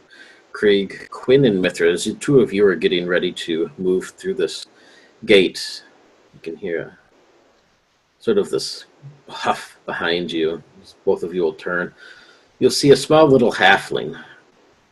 He looks kind of dirty, grimy. He's looking at you for a few moments. And then both of you, looking at his eyes, seems to give it away. You see the blackness, the red of his pupils, and the pentagram in the center. And he holds a couple pieces of paper. He says, "Hey, friends. It's been a little while. Just wanted to catch up." And he hands you a piece of paper, Quinn, and another one to you, Mithra. He says, "You have a good day now." He'll turn, walking away. Oh, I hate halflings. Little fuckers give me the creeps. They're so tiny.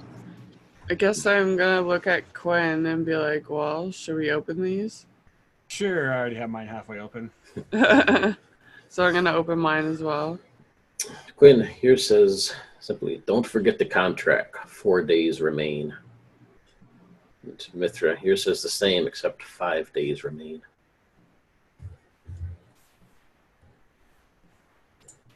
I'll just crumble it up and burn it. Actually, I don't even think I can burn it. I don't have any burning I'm stuff. going You to freeze it. fold it up and put it in my robes. I'll freeze it and crumble it. As you guys come out the door into Baldur's Gate, you'll see this whole cadre of flaming fists just piling by, running down towards the main gate, which is called the Basilisk Gate, the Western Gate. And more running through. As you pass by Krieg, or you come out the gate and into the city, this scumhole of a city, one of these guards will look at you for a second, and he grabs a hold of your shoulder and says, come on, we need to take this. We need to get going to the gates. Oh, And you'll start dragging you along. Kind of shake his hand out. I'm coming right now. Aye. And kind of look back. What the fuck is going on? You know, yelling at everybody else. Where are you going? Where are you going? Can I shake the guy's hand and kind of play like I'm following along? Give I'm going to say acrobatics to try and shake him free. Ooh. Yeah, it's probably not working. Total 7. Yeah. No, he's like, no, we need to get to the gates. He says, he looks at you. He says, thought you were somebody else. He says, would you want a job? Do you want a job? I get that a lot. You look like a kind of guy that needs a job. You need a job? Could use a meal and a bath. You got it. Come with me. And he starts dragging you down the road. Guys. Shrug. What the fuck? I What can the run hell did myself. you get yourself into? You need to lay off me long shanks. My legs aren't as big as yours. So we don't have time for... What's your name, trooper? My name is Get the fucking hand off me or I'm gonna fall. He'll slow down a little bit, sort of picks you back up, dusts you off. And says, you said you needed a job. We just need a job. Right? And he'll dig around in his pocket for a second, shoves this badge into your hand. You see it's a flaming fist badge. Says, you're one of us. Come on, we need to get rid of these people at the gates. I'm here with people. Excellent, then they can come as well. And he'll turn, all of you, let's go. Do you guys, are we going? Are we doing this? What's going on, Krieg? I have it. no idea. He gave me a Let's just badge. follow him. He said, it is my duty to fill out the ranks of the flaming fist. You are now one of us. Let's go. We don't have time for your squabbling. He did Part of the say, city, that is your duty. He did You guys say like a bath and a meal, unionized? right? I don't know what's going on, but I think we're following him. Alright. Meal and a bath, something about a job. I'm gonna ask him what starting pay is. It's 200 gold. Oh, fuck it, I'm in. It better be each, right? Says, a day's work. For We a don't day? Says, we're desperate for people this weekend. Most of these people are just filth. We need to get these people away from the gates. I've been in charge of recruiting more forces for the Flaming Fists. You guys look like you need to work. You look like shit. Come on, let's go. Simple job. We just gotta watch the gates. He'll start marching up the Wow, stairs that's a up to the little top rude. wall. No, he's like, I do look like shit. I feel that way too. You actually look like shit. I'm going for $200 today. Hey, 200 gold for Still a day. rude. Just watching a gate. You can see that he's taking you up the stairs and moving along the wall towards where all of this chaos is happening. There's still more arrows raining down on the people. They're throwing back Molotovs and flames and everything battling back and forth. Reaches down, grabs a couple swords, makes sure everybody's equipped, gives everybody a crossbow too. He says, simple as enough. We just need to keep them away from the gate. Start firing, boys. Start firing. He'll grab his crossbow, notch back an arrow, take a bead, and shoot this guy that's running up towards the gate, square between the head eyes. Says, we don't have time to lollygag. You can worry about the guilt when it's done. We need to get rid of them all. Otherwise, they're going to ruin the city. Going to run it to the ground. Those holy bastards from Elturel ruining the city. Going to drive it to hell just like that city did. There is no Elturel. It's a hole. And there are demons coming out of it. Says, and if these people are staying here, then there's going to be a hole here. It's going to be demons. We're all going to be gone. Start killing, boys. I want to scan through the crowd for the guy that was that came up talking shit to Myth, I've already the been drow shooting. hater. Oh, yeah, you probably see him. Well, there's a lot of people, so yeah, give me a perception check. That guy looks dunk. Play the numbers. Tuck, Snatch. tuck, tuck, Right? tuck, tuck. No, that's an 8. So yeah, look around. There's just too many people, but you see people just crying to get into the city below as the flaming fist is raining arrows down. This man shoves the crossbows in hand and commands you to start firing. What do you guys do? Oh, I'm gonna try to dip away and say, this is kind of weird. This is fucked up. I will immediately start shooting until everyone kind of I'm looks gonna at follow it, Quinn. and then I'll back off. Yeah. I don't know about shooting refugees. Quinn and Mithra, if you guys are stealthing out, give me stealth checks then. I'm gonna slip away. Just slipping away. I'm back to rolling under 10 again. 16? So yeah, you kind of fold yourself back into the crowd of people, Mithra, and start moving back out of the way as the others are up. This guy will turn as you're starting to back away, Quinn, and grabbing you, he says, kind of pulls you forward. He says, look, girl, you don't have to worry about it. It's what you're doing is good for the city. Don't feel the guilt. Just close your eyes and pull the trigger.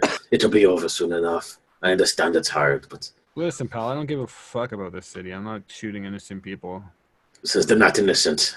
These are the people that dragged Ultra out of hell. You're not What about that? innocent You either. want Baldur's Gate to go to hell too? I could care less. Baldur's Gate is a hell of its own. Says, well, Spit on the floor. says, then we're going to have to throw you in the shanks as well. He'll Yeah. grab a hold of you. Ooh, let me give a strength check. Whoa, what?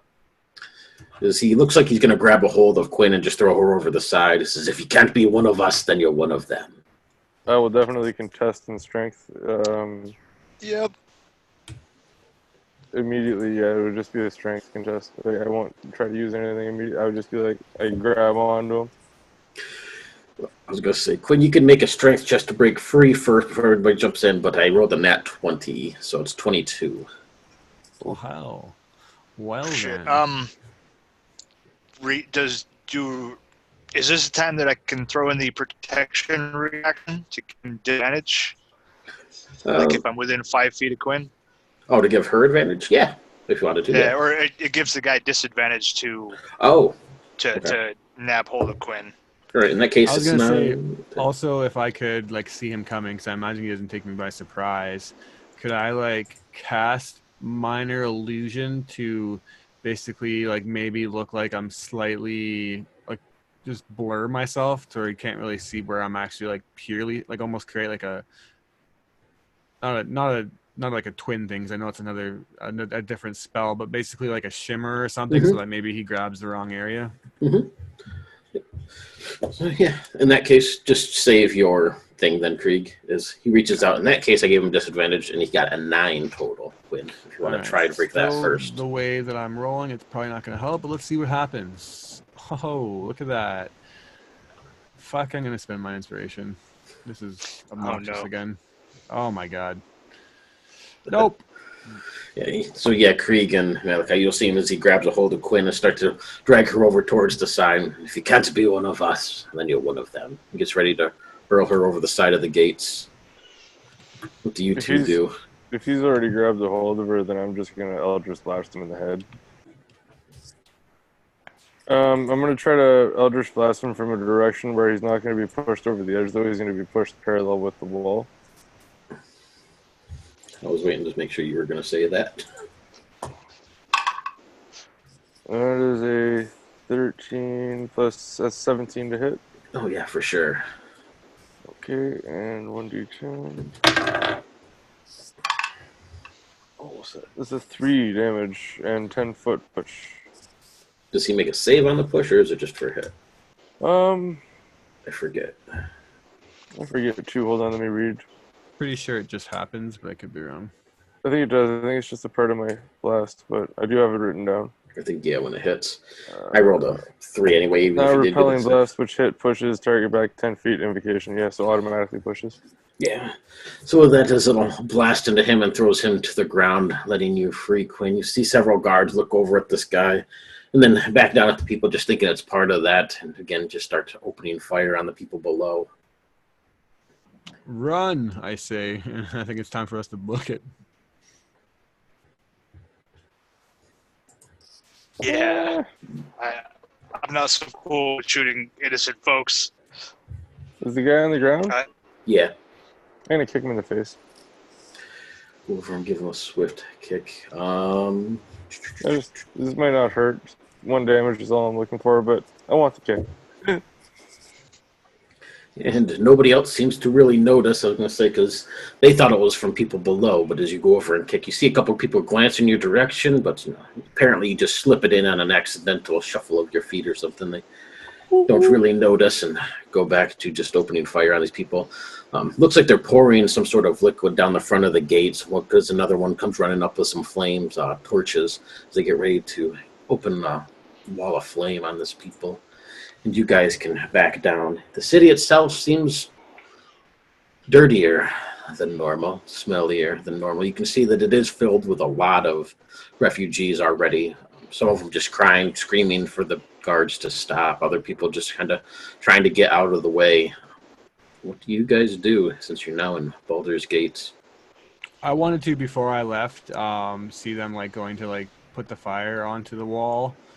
Just when I'm just 60 feet away, max range, start channeling some words of power, grab my bit of pork rind, and cast grease in a 10-foot radius, and capturing as many guards as I can up there, and just try to make them fucking slip and fall over themselves for a bit. Nice. For sure, you'll see this guard with the torches. He's running up to slip on his ass, go sliding across, smashing into the wall. A few other people scurrying about, falling on their ass and trying to get up. Enough chaos to give people a chance to start getting out of the way a little bit. On the other side, go ahead. No, you finish, sorry. Say on the other side of the wall, you can see people are backing up or trying to get out of the rain of fire of these guys and doing the best they can to get to safety. Can we as a group see any way to open the gates? You do know that they're opened by levers on this side of the city. There's two, it's a big, huge double iron gates, and there's a tower on each side of the gates. Inside would be the levers to open the gates, but there's at least 24 guards between the wall and in the building itself. Well, I don't know if we're going to get anything with that. No, probably not. I'm going to say, what do you guys fancy a fucking drink after the days that we've had? I could use a drink and a fucking snooze, let me tell you. Yeah, I think that's a good idea. I think We'll I've just start- got Go ahead, the best sir. place too. We should make our way to Willow Street. Why Willow Street? 112 Willow Street. That's where you're supposed to go. Is that your uncle place, Krieg? Do you got an uncle named Fabius, Krieg? Oh, Cousin, maybe? all my family's named. Where is this place you're taking us to, Krieg? Not me. It's Yeah, right here.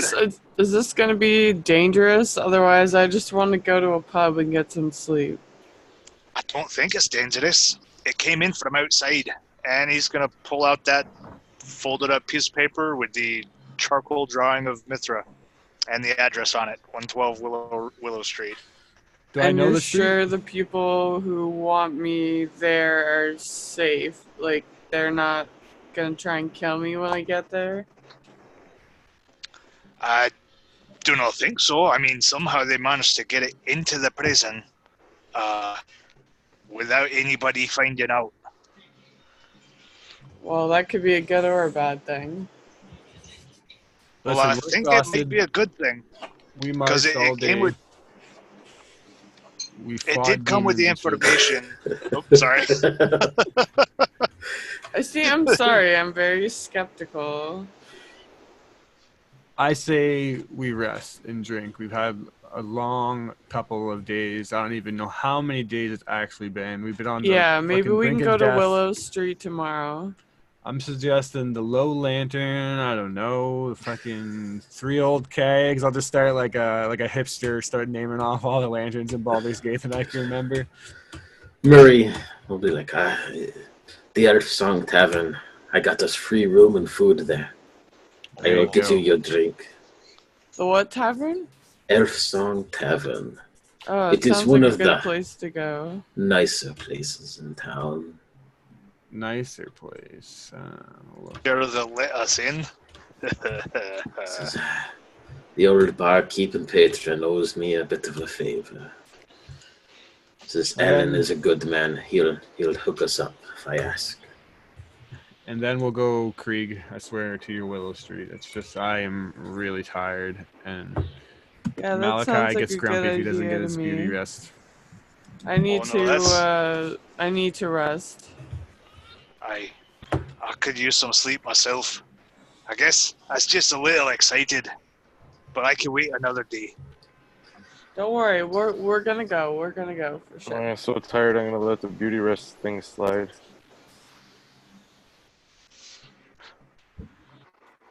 Always a few feet behind you, Quinn. You can hear the sniffing of Coyote. He's wandering about. And says, "Man, Quinn, do you smell the city? This is a dream come true. There's so much stuff."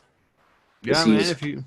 If you want to go smell it out and have a little adventure, you know where to find us. So, you won't mind? He says, "I'll come back. I promise I'll come back." I don't have a doubt in the world that you'll come back somehow. So, the smells they're calling for me, Quinn. And you'll glance down a path. You see this cat screech, and he just takes off on a deadbolt run down the alley towards the cat. Get him, boy.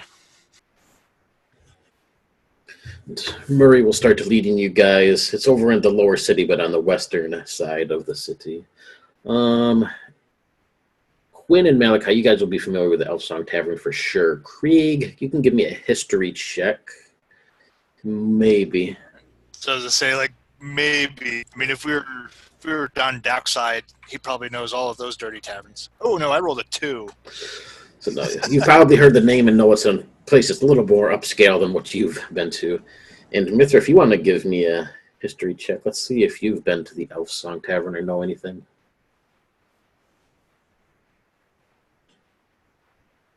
Ooh, 1 second. Let me add my modifier because I didn't really roll that high. It's history, right? Yep. 14.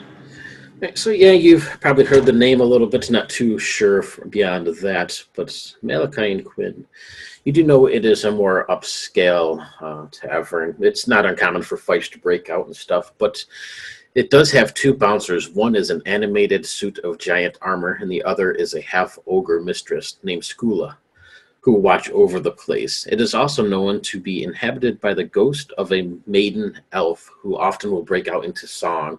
It is very important that everybody remains quiet and does not speak during her song. And beyond that, they got good food, good wine, and comfortable beds. Murray will lead you guys down the streets, and you can see it in the distance, this 2-story building, simple cedar shake siding, which seems to be upkept a bit more than all the rest of the buildings here in the lower city. He says, "Just remember, if she begins to sing, bow your heads and show respect. And if he has it on the menu, get the mutton. It'll make your mouth water. It's delicious." With that, Murray will swing open the doors to the Elf Song Tavern. Inside is decorated with all sorts of different creatures and animals mounted on the walls. You see a large insectile-like thing, these huge mandibles coming around its eyes, multifaceted. You see a creature that looks like a cat over on one side, but these 2 long tentacles come off the back of it. It seems like every time you look at it, it's a little bit shifted or weird, sort of blurry. There's another one of a green dragon's head mounted above the fireplace. People are scattered all about this place, both wealthy and non. A couple chairs in front of the fireplace have passed out drunks. The bar is full with people chatting. A pair of stairs lead on either side of the building up to the loft above, where you can see all sorts of tables and people playing games are set up. And Murray will just lead you guys over to a table as he plops into a seat. Says, 39 years, and it hasn't changed a bit. You don't know how this feels, my friends. I've dreamed of this for a long time. And he'll sit back in his chair and just close his eyes. 39 years in prison, eh, old man? That's pretty fucking crazy to think about. No, it says I. And it was all for naught. It wasn't my fault. It wasn't. But that's neither here nor there. Yeah. I definitely earned my place there. He looks over and says, "Oh yeah? Why is that, Krieg?" Just criminal activities. Just things happen. It was an accident, but it happened, and I'm fully responsible for it. So let's make with those drinks, shall we? Yeah, Clap, you see this young man come over, early 20s or so. You can see his ears are slightly pointed, half elf by nature. And, sets a few mugs of water down. Says, "Friends, what can we get for you this afternoon?" The Got any mutton. features on today?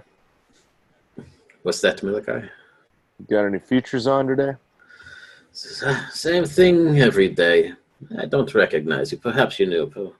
Says, "We always have the roast mutton and potatoes. Exquisite. Says, some fresh elven wine straight from the water deep. Came in just yesterday." I want Okay. the mutton and Yeah. a really large glass of wine.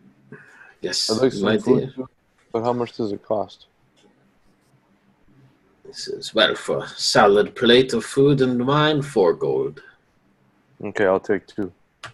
And you see Murray look over and says, no, my friends. This is all on me." And he'll look up the kid. He says, "Well, where's Alan?" No, boy will look at him. He says, "Out in the kitchen. Would you like to talk to him?" Murray will nod and the kid will run off. A few minutes will pass and you'll see this old gray-haired man come out and looks over at the table and comes over, and his eyes set on Murray and is wide up. He's like, "My friend, you've been... we thought we lost you forever." Murray smiles. He's like, No, Alan. It has been a long road, but we will talk about it later. These are my friends.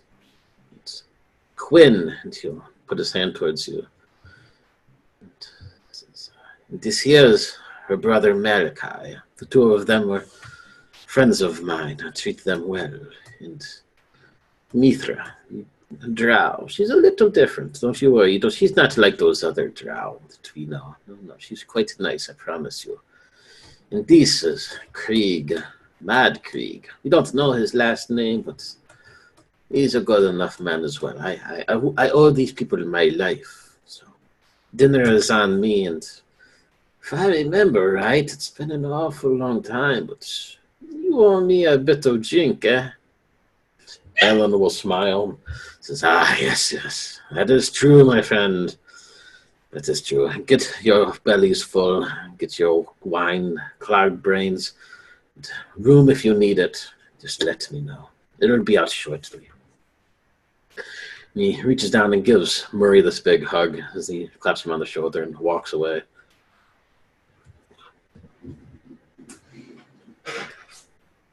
Oh, you trust that old guy?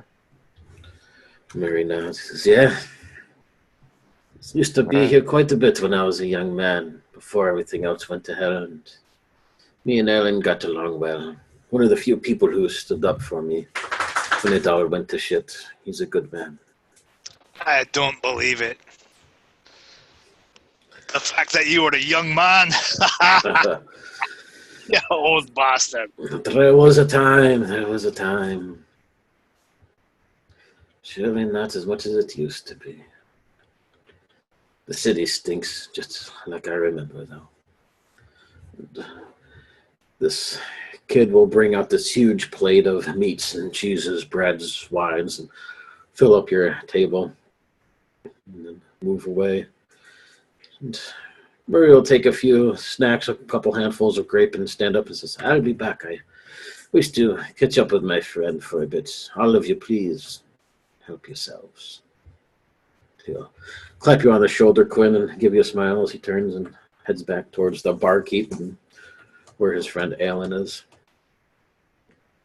Do you I'm guys shoveling back the food and wine, and unless anyone has anything they want to address, I am heading to bed.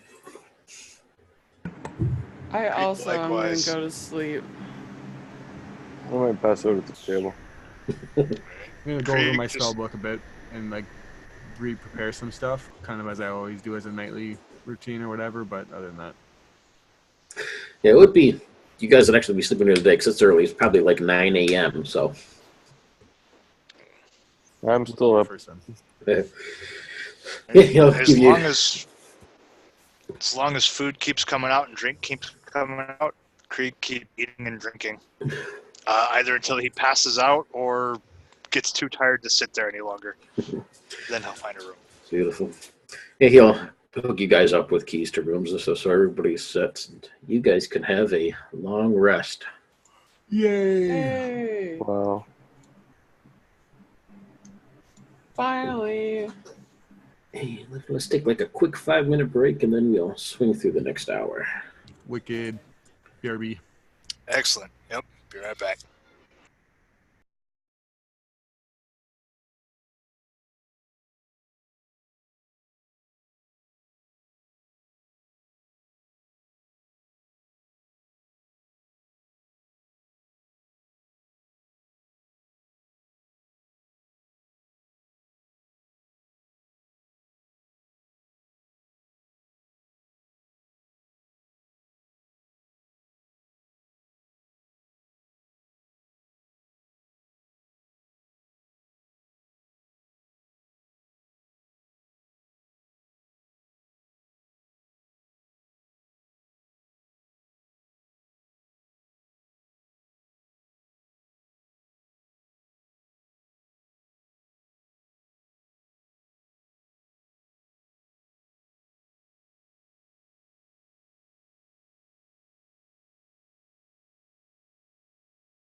All right, so Morgan, Mm-hmm.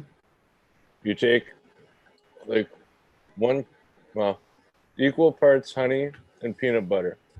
And then you take like equal parts oats and a half.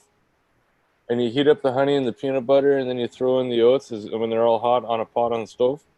And you stir the shit out of it, and then you pack it really tight and in the fridge. And then you take it out with a scoop and you make little balls, and you can serve it with your fucking coffee. And they're little power balls. They give you energy.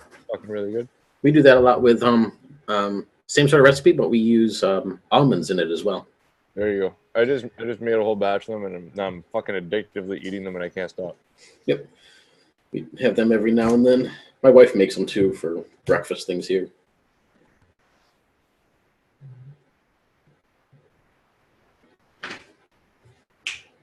Oh, man. Too bad I don't have a singing voice, but trying to find. Oh, I'm expecting a good song. I know, right? Because the elf song is very important. But I'll just read it.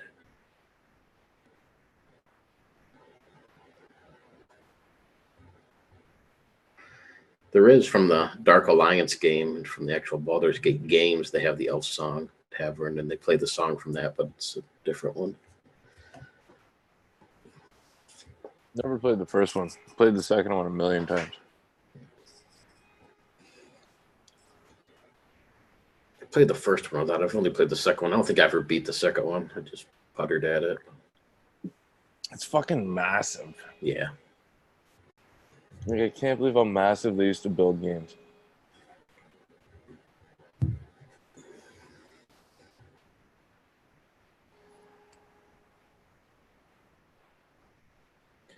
I do this same problem with a lot of the new games too. Some of them are just so big that I lose interest halfway through it and never finish them.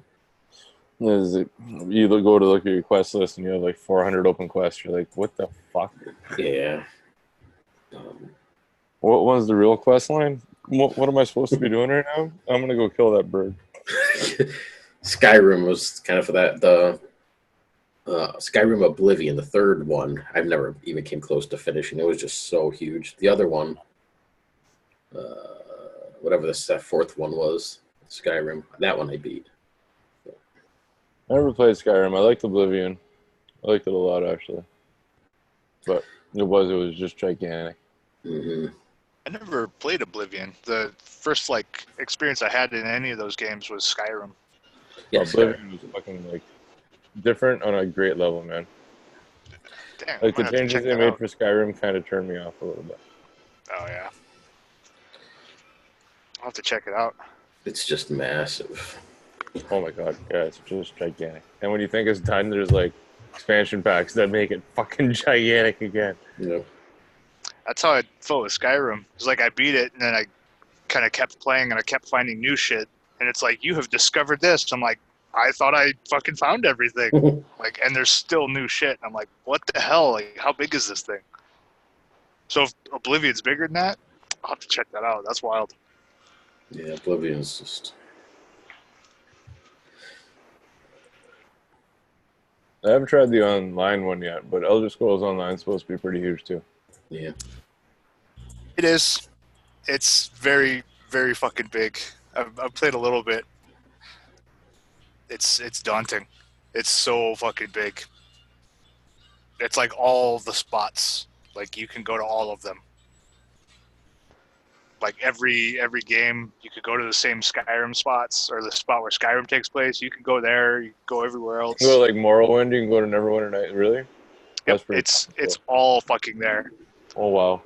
And depending on which version you start with, because there's multiple starting areas. I just started with the most recent one, so we went to that starting zone.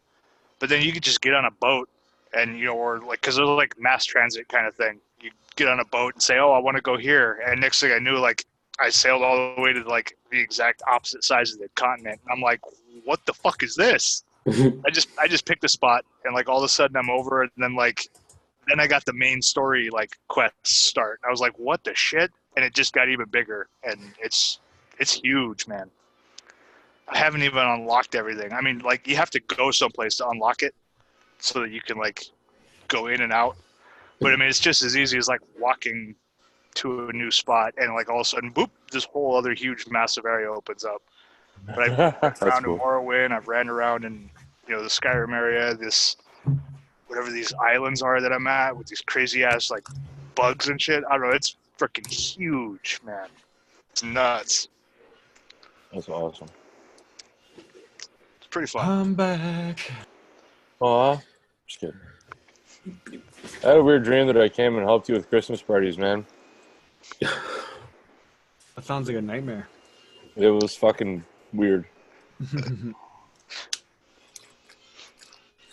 Yeah, we're starting to get busy now, for sure. I can imagine. Everybody's back. All right. So yeah, refresh your spell list, refresh your HP, give yourself a long rest and everything. Yeah, blowing both those hit dice. For, You have hit dice still, you lucky son of a bitch? Oh no, long rest. Oh, for a long rest, you're just gonna heal. Oh my gosh, full? Yep. Oh my god, I haven't been there in a long time. That's awesome. And then you get your hit dice back for your short rest. Yeah. Full hit dice or just half your level? Oh, what is it normally? Oh, it is half your level, isn't it? I'll definitely take full if you want to give it to me. Yeah, go ahead and take full for the time being. That's fine with me. Bed rest. You guys Sleep for 3 deserve it. days. It is a really comfortable bed. You haven't slept this hard in months, years maybe. I was For say Krieg, probably anyway. years. Beats prison beds. This bed's made with actual bed. Wake up feeling like $1 million. Like, all right, let's take on the world. Get my coffee, get my smoke. Look in the mirror, be like, oh shit, I'm missing an eye. Still, yes, your eye is still missing. And it is still not looking very healthy, but yeah, you don't think infection is going to set in anytime soon. Actually, you all will be awoken. You're not sure what time it is. It's still daylight outside. You feel much, much better, obviously, even more so than what you would have expected anywhere else or in general. That's something about this place, something about these beds and washing up your face and getting ready for a bit of sleep. But you all feel quite excellent. And you wake up, and this haunting voice, it echoes. You can hear all the voices down below in the main tavern or out on the loft outside your rooms go quiet as everybody stops talking, and this haunting voice begins to sing. It's quite beautiful. Does anybody speak Elvish? All besides Mithra. Yeah, I was gonna say I do, but Nope. Common and dwarf. All right. Dwarfish. In that case, Mithra, you're the only one who's going to recognize the words, but I imagine you would sort of translate it for the others as you guys come together and begin to hear this. And I would sing it, but I suck at singing, so I'm going to read it all for you. all right. And at the Can end you of type this, it into the chat as well? I was going to say at the end of the session, I'll copy and paste it because it's quite long. Okay, good. Okay, I won't bother writing it down then. So But yes, I am gonna relay it to the rest of the group. So as Quinn and Malachi, both of you know that the song, maybe you've even heard the original one, that this ghostly elf and maiden sings is about her lost lover who was lost at sea. And it's sort of like this lamentation of her love and her missing companion. A rather sad and sorrowful song, but quite beautiful at the same time. And as Mithra begins to translate this over for you while there's this voice singing on, you realize this is not the same song. You'll actually, if you step out of your rooms, we'll see people looking around curiously and somewhat confused. And Alan, the barkeep down below, will kind of shake his head with his arms up, rather confused as well. And it says, "Oh, sing a song of El Terrell, of water, woods, and hill. The sun dawns on her ruddy cliffs, and fields green and still. This land of long abiding joy, home of strong and brave, renowned by all across the realms, and never once a slave. Oh, sing a song of El Terrell, when foes are at her door, her fields torn by cloven feet from some infernal shore. Or rise the mighty hell riders, take up your swift keen swords, then charge into the hellish fray, and scatter devil hordes. Oh, sing a song of El Terrell, and when the night does fall, sleep safe beneath companion's light until the dawn dost call. We're bound by mortal covenant that only ends with death, and so we'll sing of El Terrell until our final breath." And you'll notice as this haunting voice seems to die out a little bit, everybody in the room below on the loft, can they look at one another confused, and the voices will start to pick up. That song has never been sung. It's always the same song, always at a different time, random times, usually once or twice a day, but it has never once well, the tavern's been there for 139 years. It's never once sang a different song. So everybody looks around, this feeling of just confusion and worry across their faces. Some of them perhaps even scared a bit. And you would have been awoken by that, and Mithra, you could have translated it over for everybody. But with that, what would you guys like to do? Wow, that was really beautiful. That was a nice rendition you sang back in common, Mithra. I I've did heard my of the best, songwriters. guys. I did my best, guys. That's strange. Well, it might be. I mean, it seemed pretty important. I mean, I guess the people who sang it are gone now, but most of them. But I have heard of the Hell Riders, and it kind of does make sense, I guess, a little. You've heard of the Hell Riders. What have you heard about them? Well, about 140 years ago, they traveled into hell, and they were led by this chick. I think her name was Zuriel or something, and they didn't do really well, man. They tried to go after this, guy I know, kind of maybe. Anyway, the ones that did come back, the few that did come back, came fucking back crazy, man. They were just fucked right up. And Zuriel was trapped down there, and the stories say that she's still down there. And I guess there's still like this weird sect of knights that are just like, you know, really lawful guys that hang around. Well, used to hang around Alterel, but you know, if they were trapped in hell and they're possibly leading some kind of revolt on the way back out, it might not be too good of a story. Yikes. All I know is that was probably the most beautiful song I've ever heard.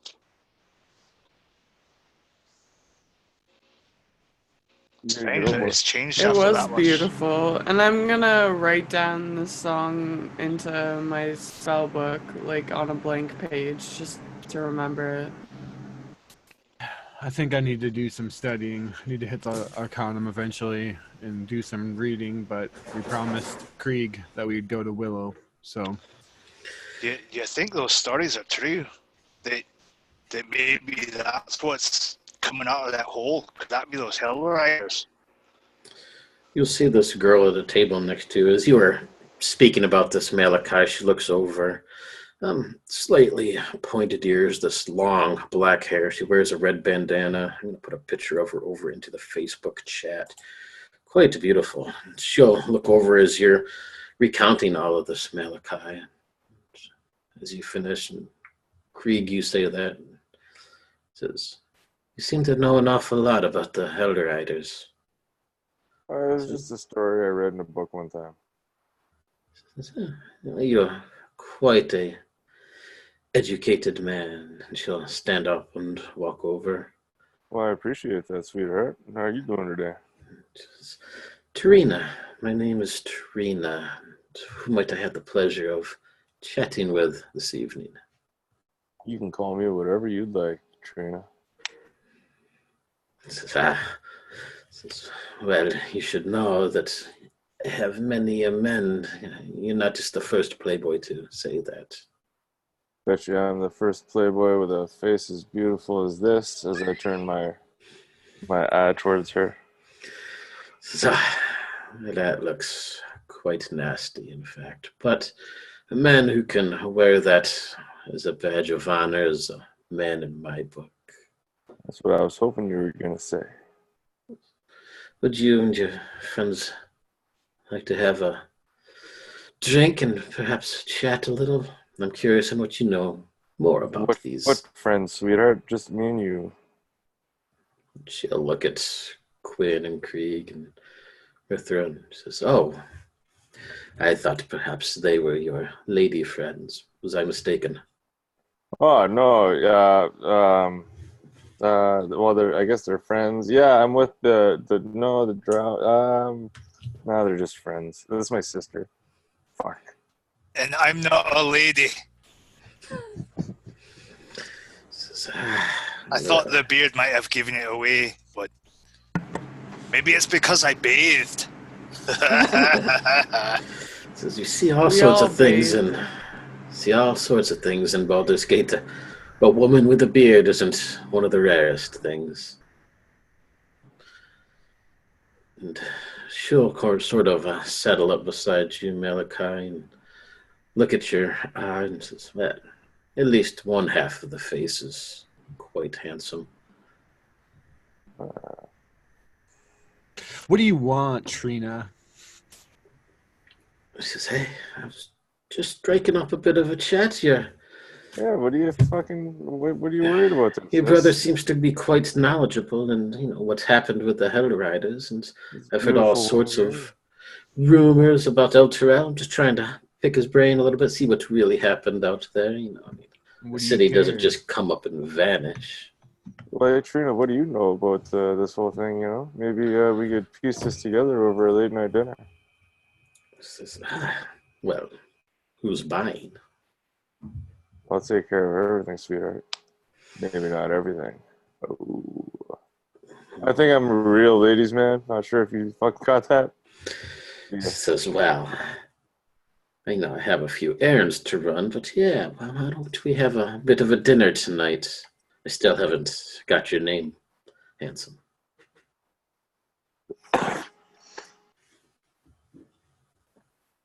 It's not coffee. He gets really embarrassed around women. I'm surprised he's There's lost this long. hyperventilating. Brown paper bag. Malachi. Name's Malachi. And a wink. Malachi. That is a truly manly name. I like it, Malachi. I like you. Your name. I like your name. Yes. Me too. I chose it myself, That's weird. Just living life like I have, and you can't always go by just one name. You tend to leave a trail, but that isn't important. Yes, I would absolutely love to have dinner with you. I'd like to know what you know about these Hell Riders. I don't know much. You basically heard everything I know already. Oh, well. I'd still like to have dinner. Perhaps we can chat about the roast mutton or trade recipes or something. I'm sure you have plenty of interesting topics to talk about. Quinn, I got a date. Can I borrow some money? I got only 7 gold. Fuck off. That's good. Yeah, we'll go somewhere fancy. Fancy says, we can meet right here. I already have a room. It's already booked. The finest room in the establishment even has its own dining table and everything. Yes. I have a bit of running around to do, but what do you say? 6 o'clock? I'll bring a bottle of wine. I like wine. I don't think it's a date or anything, but then it just warn you, sometimes I get a little loopy with too much wine, so you don't need to bring very much. I'll bring 2 bottles. Well, Malachi, she'll run her fingers across your jaw. I will see you this evening then. She'll look over at you, Quinn, and sort of give Mithra the stink eye a little bit and smile at you, Krieg. I'm going to give retching noises. You see her prance down the steps, down to the floor below, and out the door. Yeah, that just happened. You're not getting any fucking gold from me. You still owe me 10 gold from way back when. No, you gotta hand it over. I only got like 6 left. Come on. That's your problem, ladies, man. Krieg, fuck, somebody. I've not had any coin in my pockets for 15 years. I almost forgot what it feels like. Hey, Mithra, what you doing tonight? Got any plans? No? One of them is money? No, I don't have money to loan you to take out this whore. What? Who said whore? She just seems like a nice person. Yeah, I'm sure she seems so nice. You'll hear that. I'm gonna look at Quinn and be like, can you do something about your brother? I roll. You can hear the I sound roll. of coins on coin behind you, Malachi, and turn. You can see Murray standing there, smile on his face. He says, I got you, lad. A long time in prison makes it a bit rough. I know how it is. He'll drop a 10 coin in your hand and says, you have a good dinner. But that girl, she goes by many names. I remember her. Just watch yourself. What do you mean you remember her? That was 39 years ago. Says, didn't you see her ears? What? She's a half-elf. Yeah, I'm sure one of the names she goes by is Slutty McSlut. What? He shrugs his eye. Last I knew, she was just a simple spy for the guild, but yeah. What?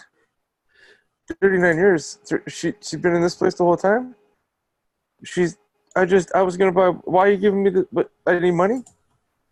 Wait a second.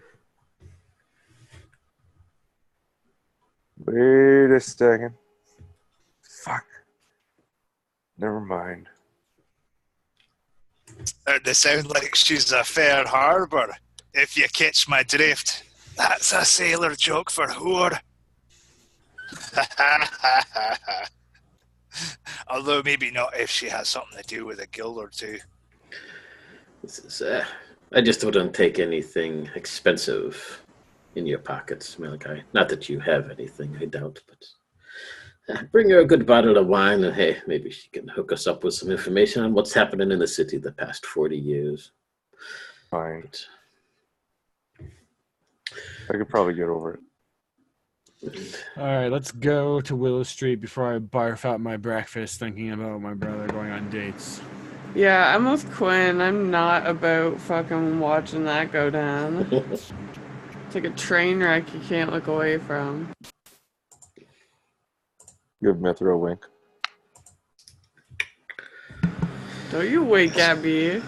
I walk faster, more ahead of the group. Do you wink with your good eye or your non-eye? Well, I only have the one. Right, it's kind of a blink at this point.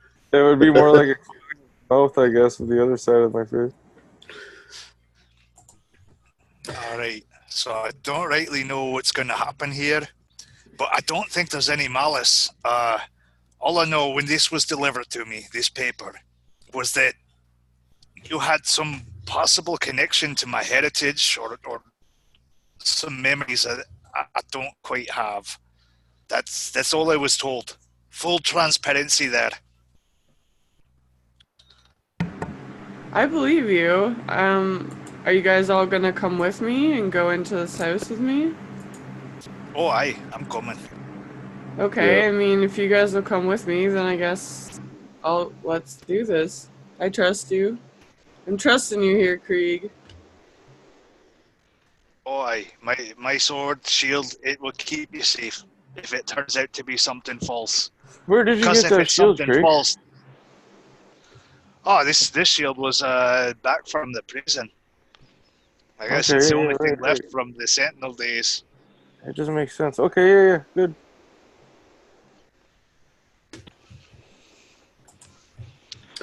Alright. So as you guys head out, what's the address again, Krieg? It was 112 Willow Street? Yeah, 112 Willow Street. Yep, that's what I've written down too. So as you guys head on out and start wandering around, it takes a little while to try and get the layout of the city, and you can actually see it's changed. I think, Quinn, you were in, or no, Malachi, you were in after Quinn. So you probably were here last, Malachi, or the one most recent here in town. But even as you remember, things have changed around. All the streets are the same, and the houses and stuff, but you've noticed that the northern ward, the upper class folk and stuff, seem to be slowly migrating south, and some of the areas that you remember not being so good are actually have been completely rebuilt and look rather nice as you guys start to head towards Willow Street. Willow Street is actually sort of in the middle of the city. And from what you remember, Malachi, it was in the lower ward, but now it has been completely rebuilt and it is part of the northern upscale ward. As you guys come down the street, you'll see these larger, lavish homes on either side. Let's see, 97 and 98 as you guys count you down. When you hit 112, you see that it's this huge building. It's surrounded by marble walls and an iron gate that closes it off. And above it, on the gate itself, as it arches over, it says the Wachter House Amber Bathhouse. More importantly, as you look across these walls, you see all sorts of small carvings of cherubs and angelic creatures and stuff like that. But the gate itself has this oddly, looks like an engraving almost of this metal plaque that sits between the two doors where they would open up, so the seam is down the middle. But it looks very much oddly like Mithra, though it's a golden brass plate. It definitely has her features, her looks. And that's just on the door at the outside of the building? Yep. Inside, you can see never this. said you are famous. Inside is just was. this large marble building. You can see fountains and everything scattered around it. People walk around in these white robes, steam rising from fountains and baths. Two guards are on either side of the door. They sort of look at you with a little bit of disgust. They are not flaming fists, though. They are the actual guards that are hired on by the place. Nothing like bouncers, basically. But they aren't happy with me. Tell the master or mistress of the house that I am here. This man will look over you, flips up this visor of his helm. You can see it's actually a woman behind it, and she looks at you. Says, "And who are you?" Krieg. Says, "I don't recognize the name. Be gone from this place." No, I was specifically asked it. And I hold up just the picture. And I'm gonna back him up and be like, he's been traveling with me and he brought me here. I'd like to see whoever runs the household. She'll look at you. Almost this bit of recognition washes over her face for just a brief moment that you guys catch as she looks at you, Mithra, and then back at Krieg and says, "This is no house. It is a simple bathhouse for people unlike yourselves. We don't give warnings often, so take it as a warning that you should be gone from this place. Your kind isn't welcome. What do This you mean, part of the my city. kind? You've got a problem with dwarves? We are Hey. very rich. We hold many gold, and we are just a little tattered from our journey. Could you please let us in?" Says, "And what is your name?" I am Malachi Radagast III, Duke of Lower Brimington. And I'll throw a deception roll in there. Hey, go for it. Shit. Listen to that one. Try and take inspiration on that. I am the Krieg of Mad. There. Krieg will actually unless- make me look even better, so that'll give me an 18. She looks at you and says, "I don't recognize a Malachi. What?" She looks and says, "Watch these people. I'll be back." And she'll turn, pushing her way through the gate, and starts walking up towards the main building. Alright, we gotta go somewhere, quick. There's another guard there as he just stares at all of you.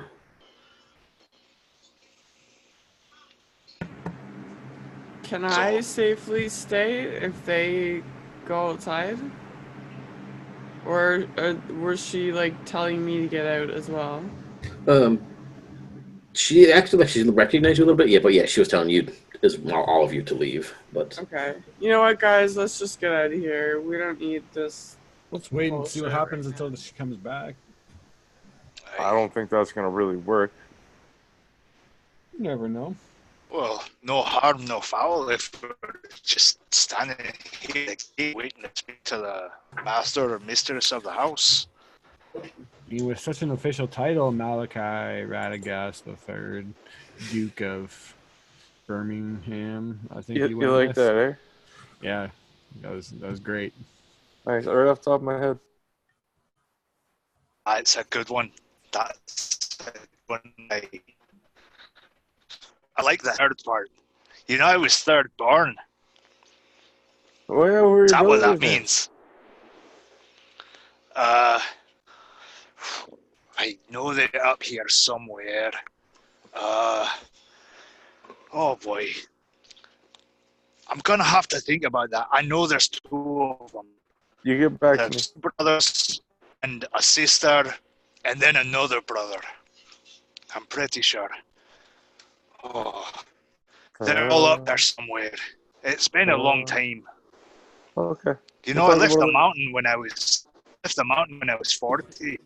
What mountain? That was a long time ago. The Iron Hills. Iron Where are the Hills. families at? The Kriegs are from the Iron Hills. Well, sure. Thanks. I mean, only Krieg. That was 110 years ago or more.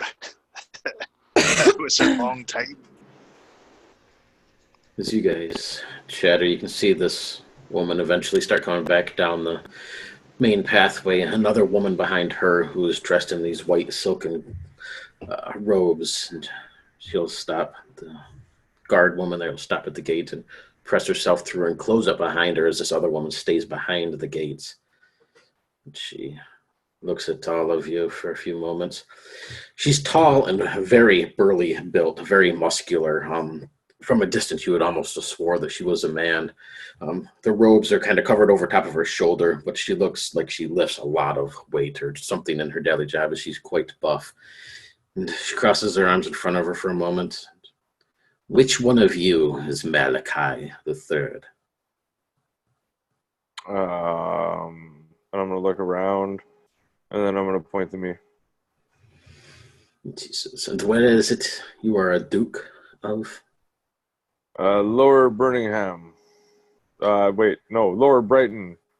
No, wait, Lower Breakeland. Breakeland. That's what it is. You sound very unsure of yourself, Malachi just a hard name to say. Radagast. Just a hard name to say. That's all. And what means do you have here at my bathhouse? Well, my loyal servant has 10 gold with her. And what would I need with 10 gold? Oh, it's a bathhouse, right? Yes. Well, how much are your services? Says, you must join our membership. It's 200 gold. Well, I'm sure that we could work something out. We just got off a long road and we're looking to clean up. And who are these people that are with you, Malachi Radagast III? Well, I introduced you to my slave already. Yes, And a dwarf. this is my I'm man no at arms. slave. This is my man at arms, Krieg, and my loyal knight protector, Mithra. Yeah, that's what it is. Yeah. I just And- nod along to that. And what of that other girl? That's the slave with the 10 gold. She's my first girl. Your wench. I see. Krieg just kind of spins around at that moment. And the ruse spins around and to you, Malachi. No fucking slaves. No slaves. She's the illegitimate worker for no pay that I keep around.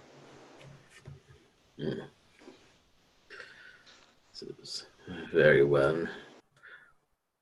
Well, I don't have your name on our guest list. Would you be interested in joining our services, Malachi? Well, I would think I would need a preview of your services to be able to render a proper opinion, really. And you have not let us in yet. You've actually been quite rude.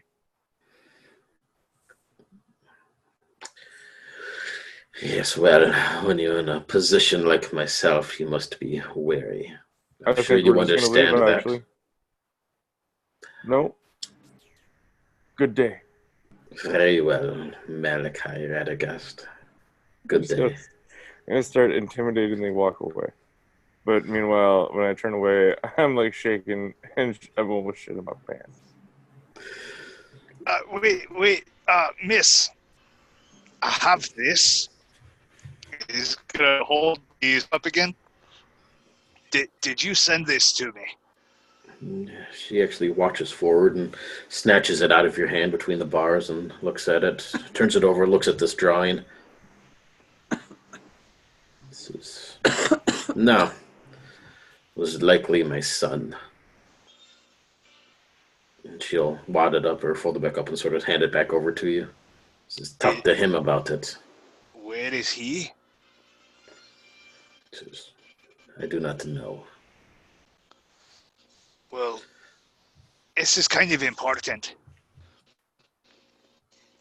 It has to do with her, who is under my protection, and perhaps my name or my history, like anything that you know.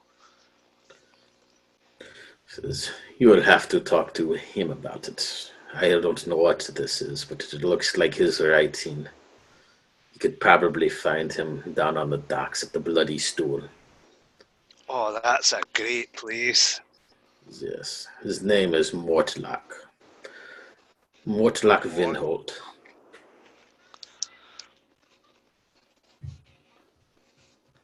Mortlock. It's a bit pretentious, no? She doesn't really sorry. crack a smile as she turns. Now be gone from this place. When you wish to come back with the money, then perhaps we can talk. I don't have time for this, as I have a meeting with the other dukes. And she'll start walking back up the path. Oh shit. Well, that name obviously sounds pretty familiar to me. Can I make some kind of check to see if I recognize this house that I'm in front of now that I've spent some time in front of it? It's not really a house, it's a bathhouse. Yeah, bathhouse, sorry. Yeah. Yeah, see if you definitely recognize the name, but History check. Oh my god, my rolls tonight. No. you do know that the man that you knew anyway had other family and stuff like that, as well as a prominent person within the city. This woman would probably have some sort of recognizable features, or you sort of have the same look, but you get the sense that it's family of some sort. Yeah, I don't think these are people we want to be dealing with. If all of you can give me a perception check. Let's see who gets the highest. Not 20. Modified 4. Krieg is oblivious. 13. Can you beat the 20, Quinn? 13. So Malachi, you would have recognized it as she turns and starts to walk away, but as her robes part just a little bit, you see that she has a simple medallion around her neck. And it would be the medallions of the dukes. It seems that she is one of the dukes of the city. You know that there's always 4. You do not recognize her at all. After she leaves, I would smack Quinn in the back of the head and be like, "Why did you let me do that?" I mean, you're doing such a great job. I'm just merely your servant. I told you we should have left. I love to see you believed it. squirm. Oh, man. She's like one of the dukes, dude. Like, I could have really had a bad day. Right name, Vinholt. That's not a good name. Well, thank God we got some info at least. I'm a duke. She's a duke. Fuck, that's bad. Craig, we need to be more careful wandering around here. These people that wanted you, I don't think they're good people at all. Well, it's not me they wanted. It's sort of, at least I thought from the picture, but it looks a lot like the carving here on the gate. maybe it wasn't Mithra at all. Which makes me wonder, did they know something about me? Or my memories of heritage? Well, maybe was there's that- someone who looks like me who's wanted because they're either famous or, I don't know, just... Or they did something. Or they might It is a not crazy be similarity. alive. I'm suddenly having a very bad feeling here. This was a very bad idea. I wish I could remember. We have to find a way to get your memories back.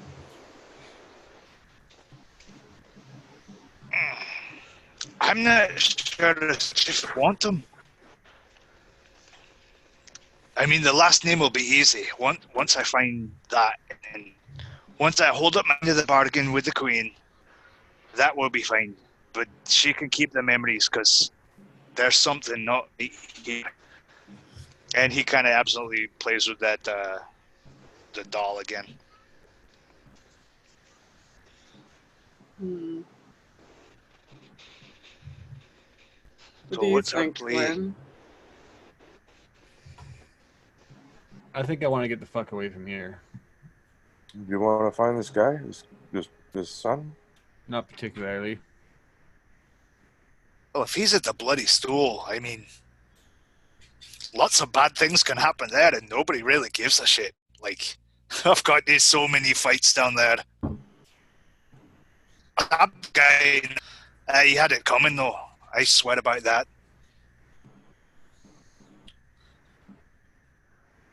No, you're The right. rug is wonderful. Rug so thick you could stand a fork in it.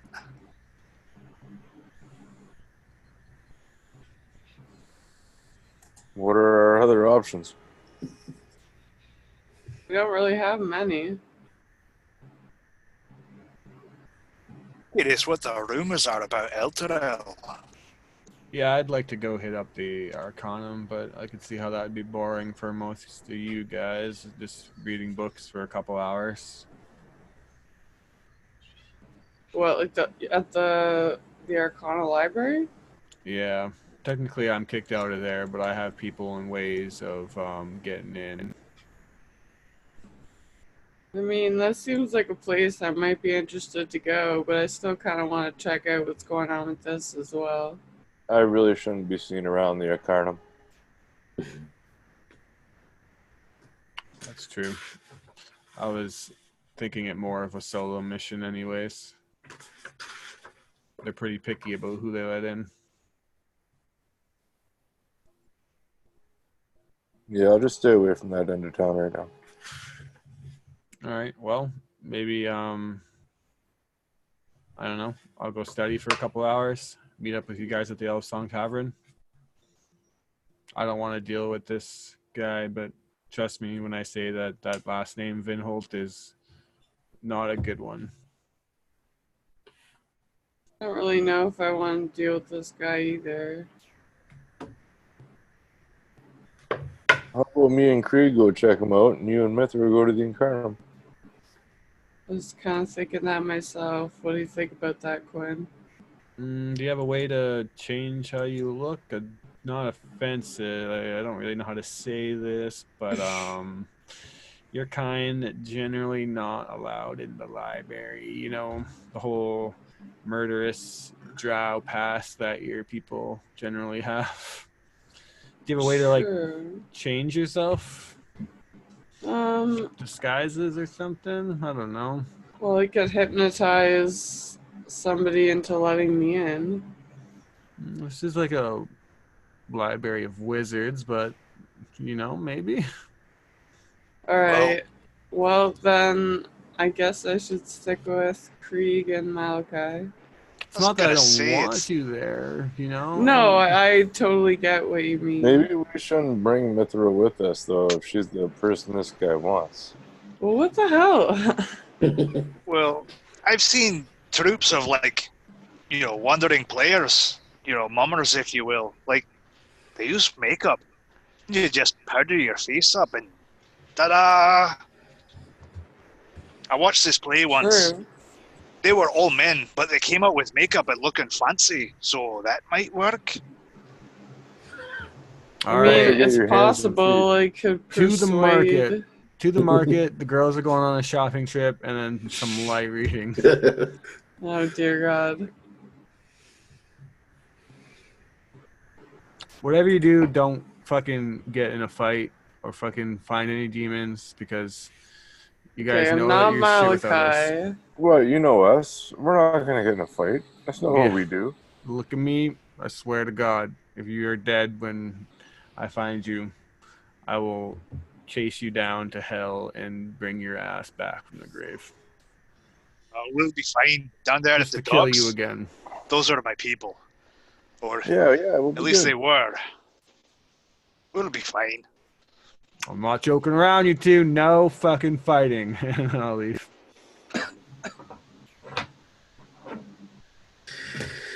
All right, then. Quinn and Mithra, where are you guys headed, or what do you want to do? Maybe some light shopping, refill the smoke supply. I'd like to get some more parchments if I'm going to the library, because I'm going to be doing some writing and scribing. I already have some, but I'll just like refill up my ink and paper and smokes, and then some makeup for Mithra. What do you think that would run us? Yeah. I'm also going to at least just get some basic ink and paper or whatever they have. Oh, your makeup and papers and stuff. I think that's all copper, so just say 1 gold for plenty of that. But Fair as you're enough. looking around for your smokes, Quinn, you see a new building as you pass through. Again, it still looks like this wealthy ward just keeps stretching further and further down into the lower city from what you remember. Pieces being rebuilt and stuff. But you used to go to a simple little tobacco shop. Up there in place of it now stands this large 2-story building, fancy brickwork all along the walls. And up above it, it reads, "The Puffer Fishers. Finest tobacco in all of Baldur's Gate." Oh, heck yeah. I don't remember that being here, but it looks like this place is finally getting out of the fucking dumpsters for once in a while. Let's go, Mithra. Let's check this out. And I'm going to actually give Mithra my hat just because it's big and saggy, and we'll cover up our probably not the greatest makeup job. I'm pretty good at makeup. Step into this and you can see a large open room, tables scattered about. An entire wall on the back side is just full of all sorts of spirits of whiskeys and scotches. Long cigar boxes and humidors along each wall, and these bowls of tobacco behind a glass case. This halfling will come around the side and run over, and he says, "Thank you for visiting the Puffer Fishers. What are you looking for? We have the finest tobacco." "I know what you would like." Point at you, Quinn.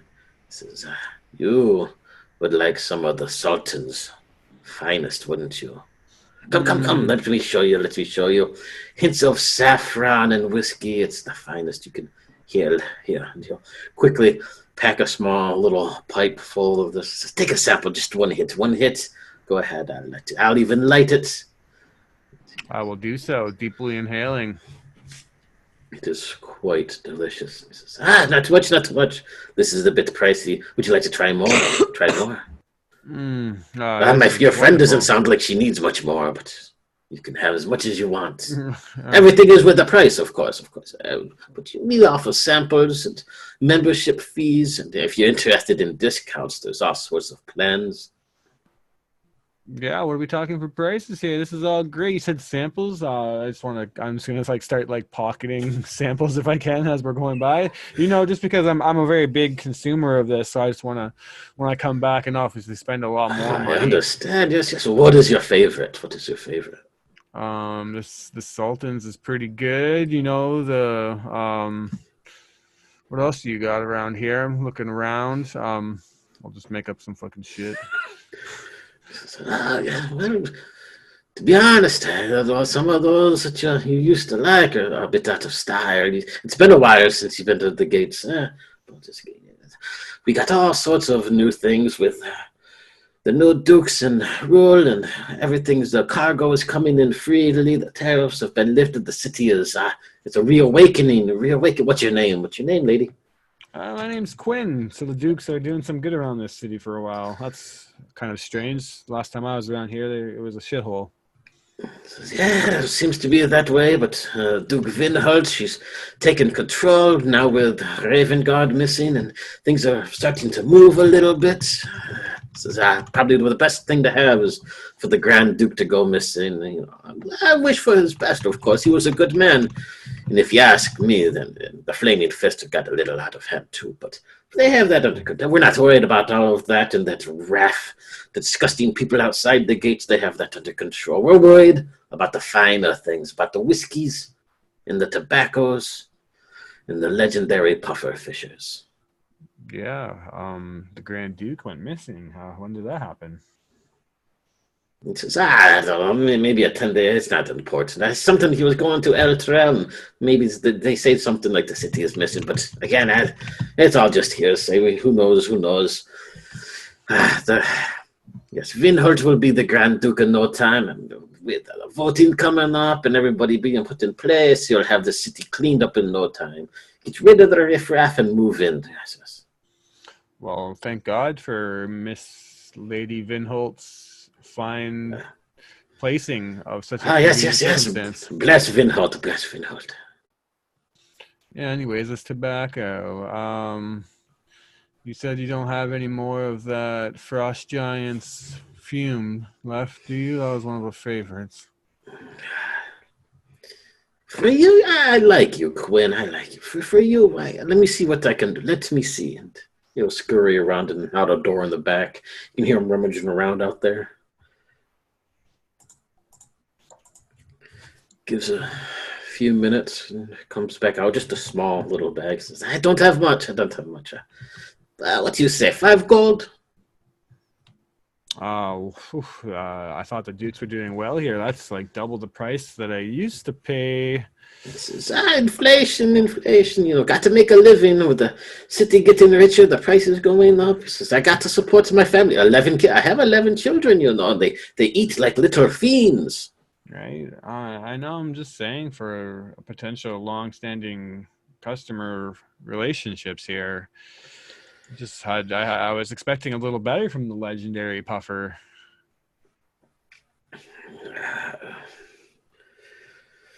I can go ahead and give me. You're right. 2 gold sounds great. 2 gold. That barely buys me a meal at the taverns. All right. I feel bad about your kids. Let's make it an even 3. It's a deal. Hand you this Frost Giant's fume and take his coin, drop it into a little purse. Says, you just come back anytime, Quinn. I always have new stuff in stock, new stuff. You know, I got some very, very fine cherry blossom coming. It's very sweet and excellent. It goes perfect with some elven whiskey. Yeah, I'm taking as many free samples as I could have pocketed. Little baggies galore, just bulging. Anytime when you come back, and I give you even this. Wait, I give you this. And rummage around, he takes out a small little piece of paper and gives it to you. This is next weekend. We will have a perfect sale. It'll be 15% everything in the store. You come back and you load up your pockets. Yeah, I'll be there. Don't forget to tell your friends too. The legendary puffer fishers, yes. Yep, the legendary puffer or whatever. Yep, absolutely. You're a good person, Quinn. Good person. Thank you for business. You too, and I'm already pulling out some of the fresh tobacco and packing it in. All right, to the Arcanum. This is going great. All right. And what do you have planned at the Arcanum? I have a feat for my background, which gives me library access, and basically just means that I can go into a library, and there's a big blurb about it, but learn shit about the library that I normally wouldn't be given permission to. So I'm just imagining that I can like have a friend at the Arcanum that lets me in. And I want to do some research about El Terrell. I thought I wrote it down, but I can't find where I wrote it down. I want to do some research about El Terrell.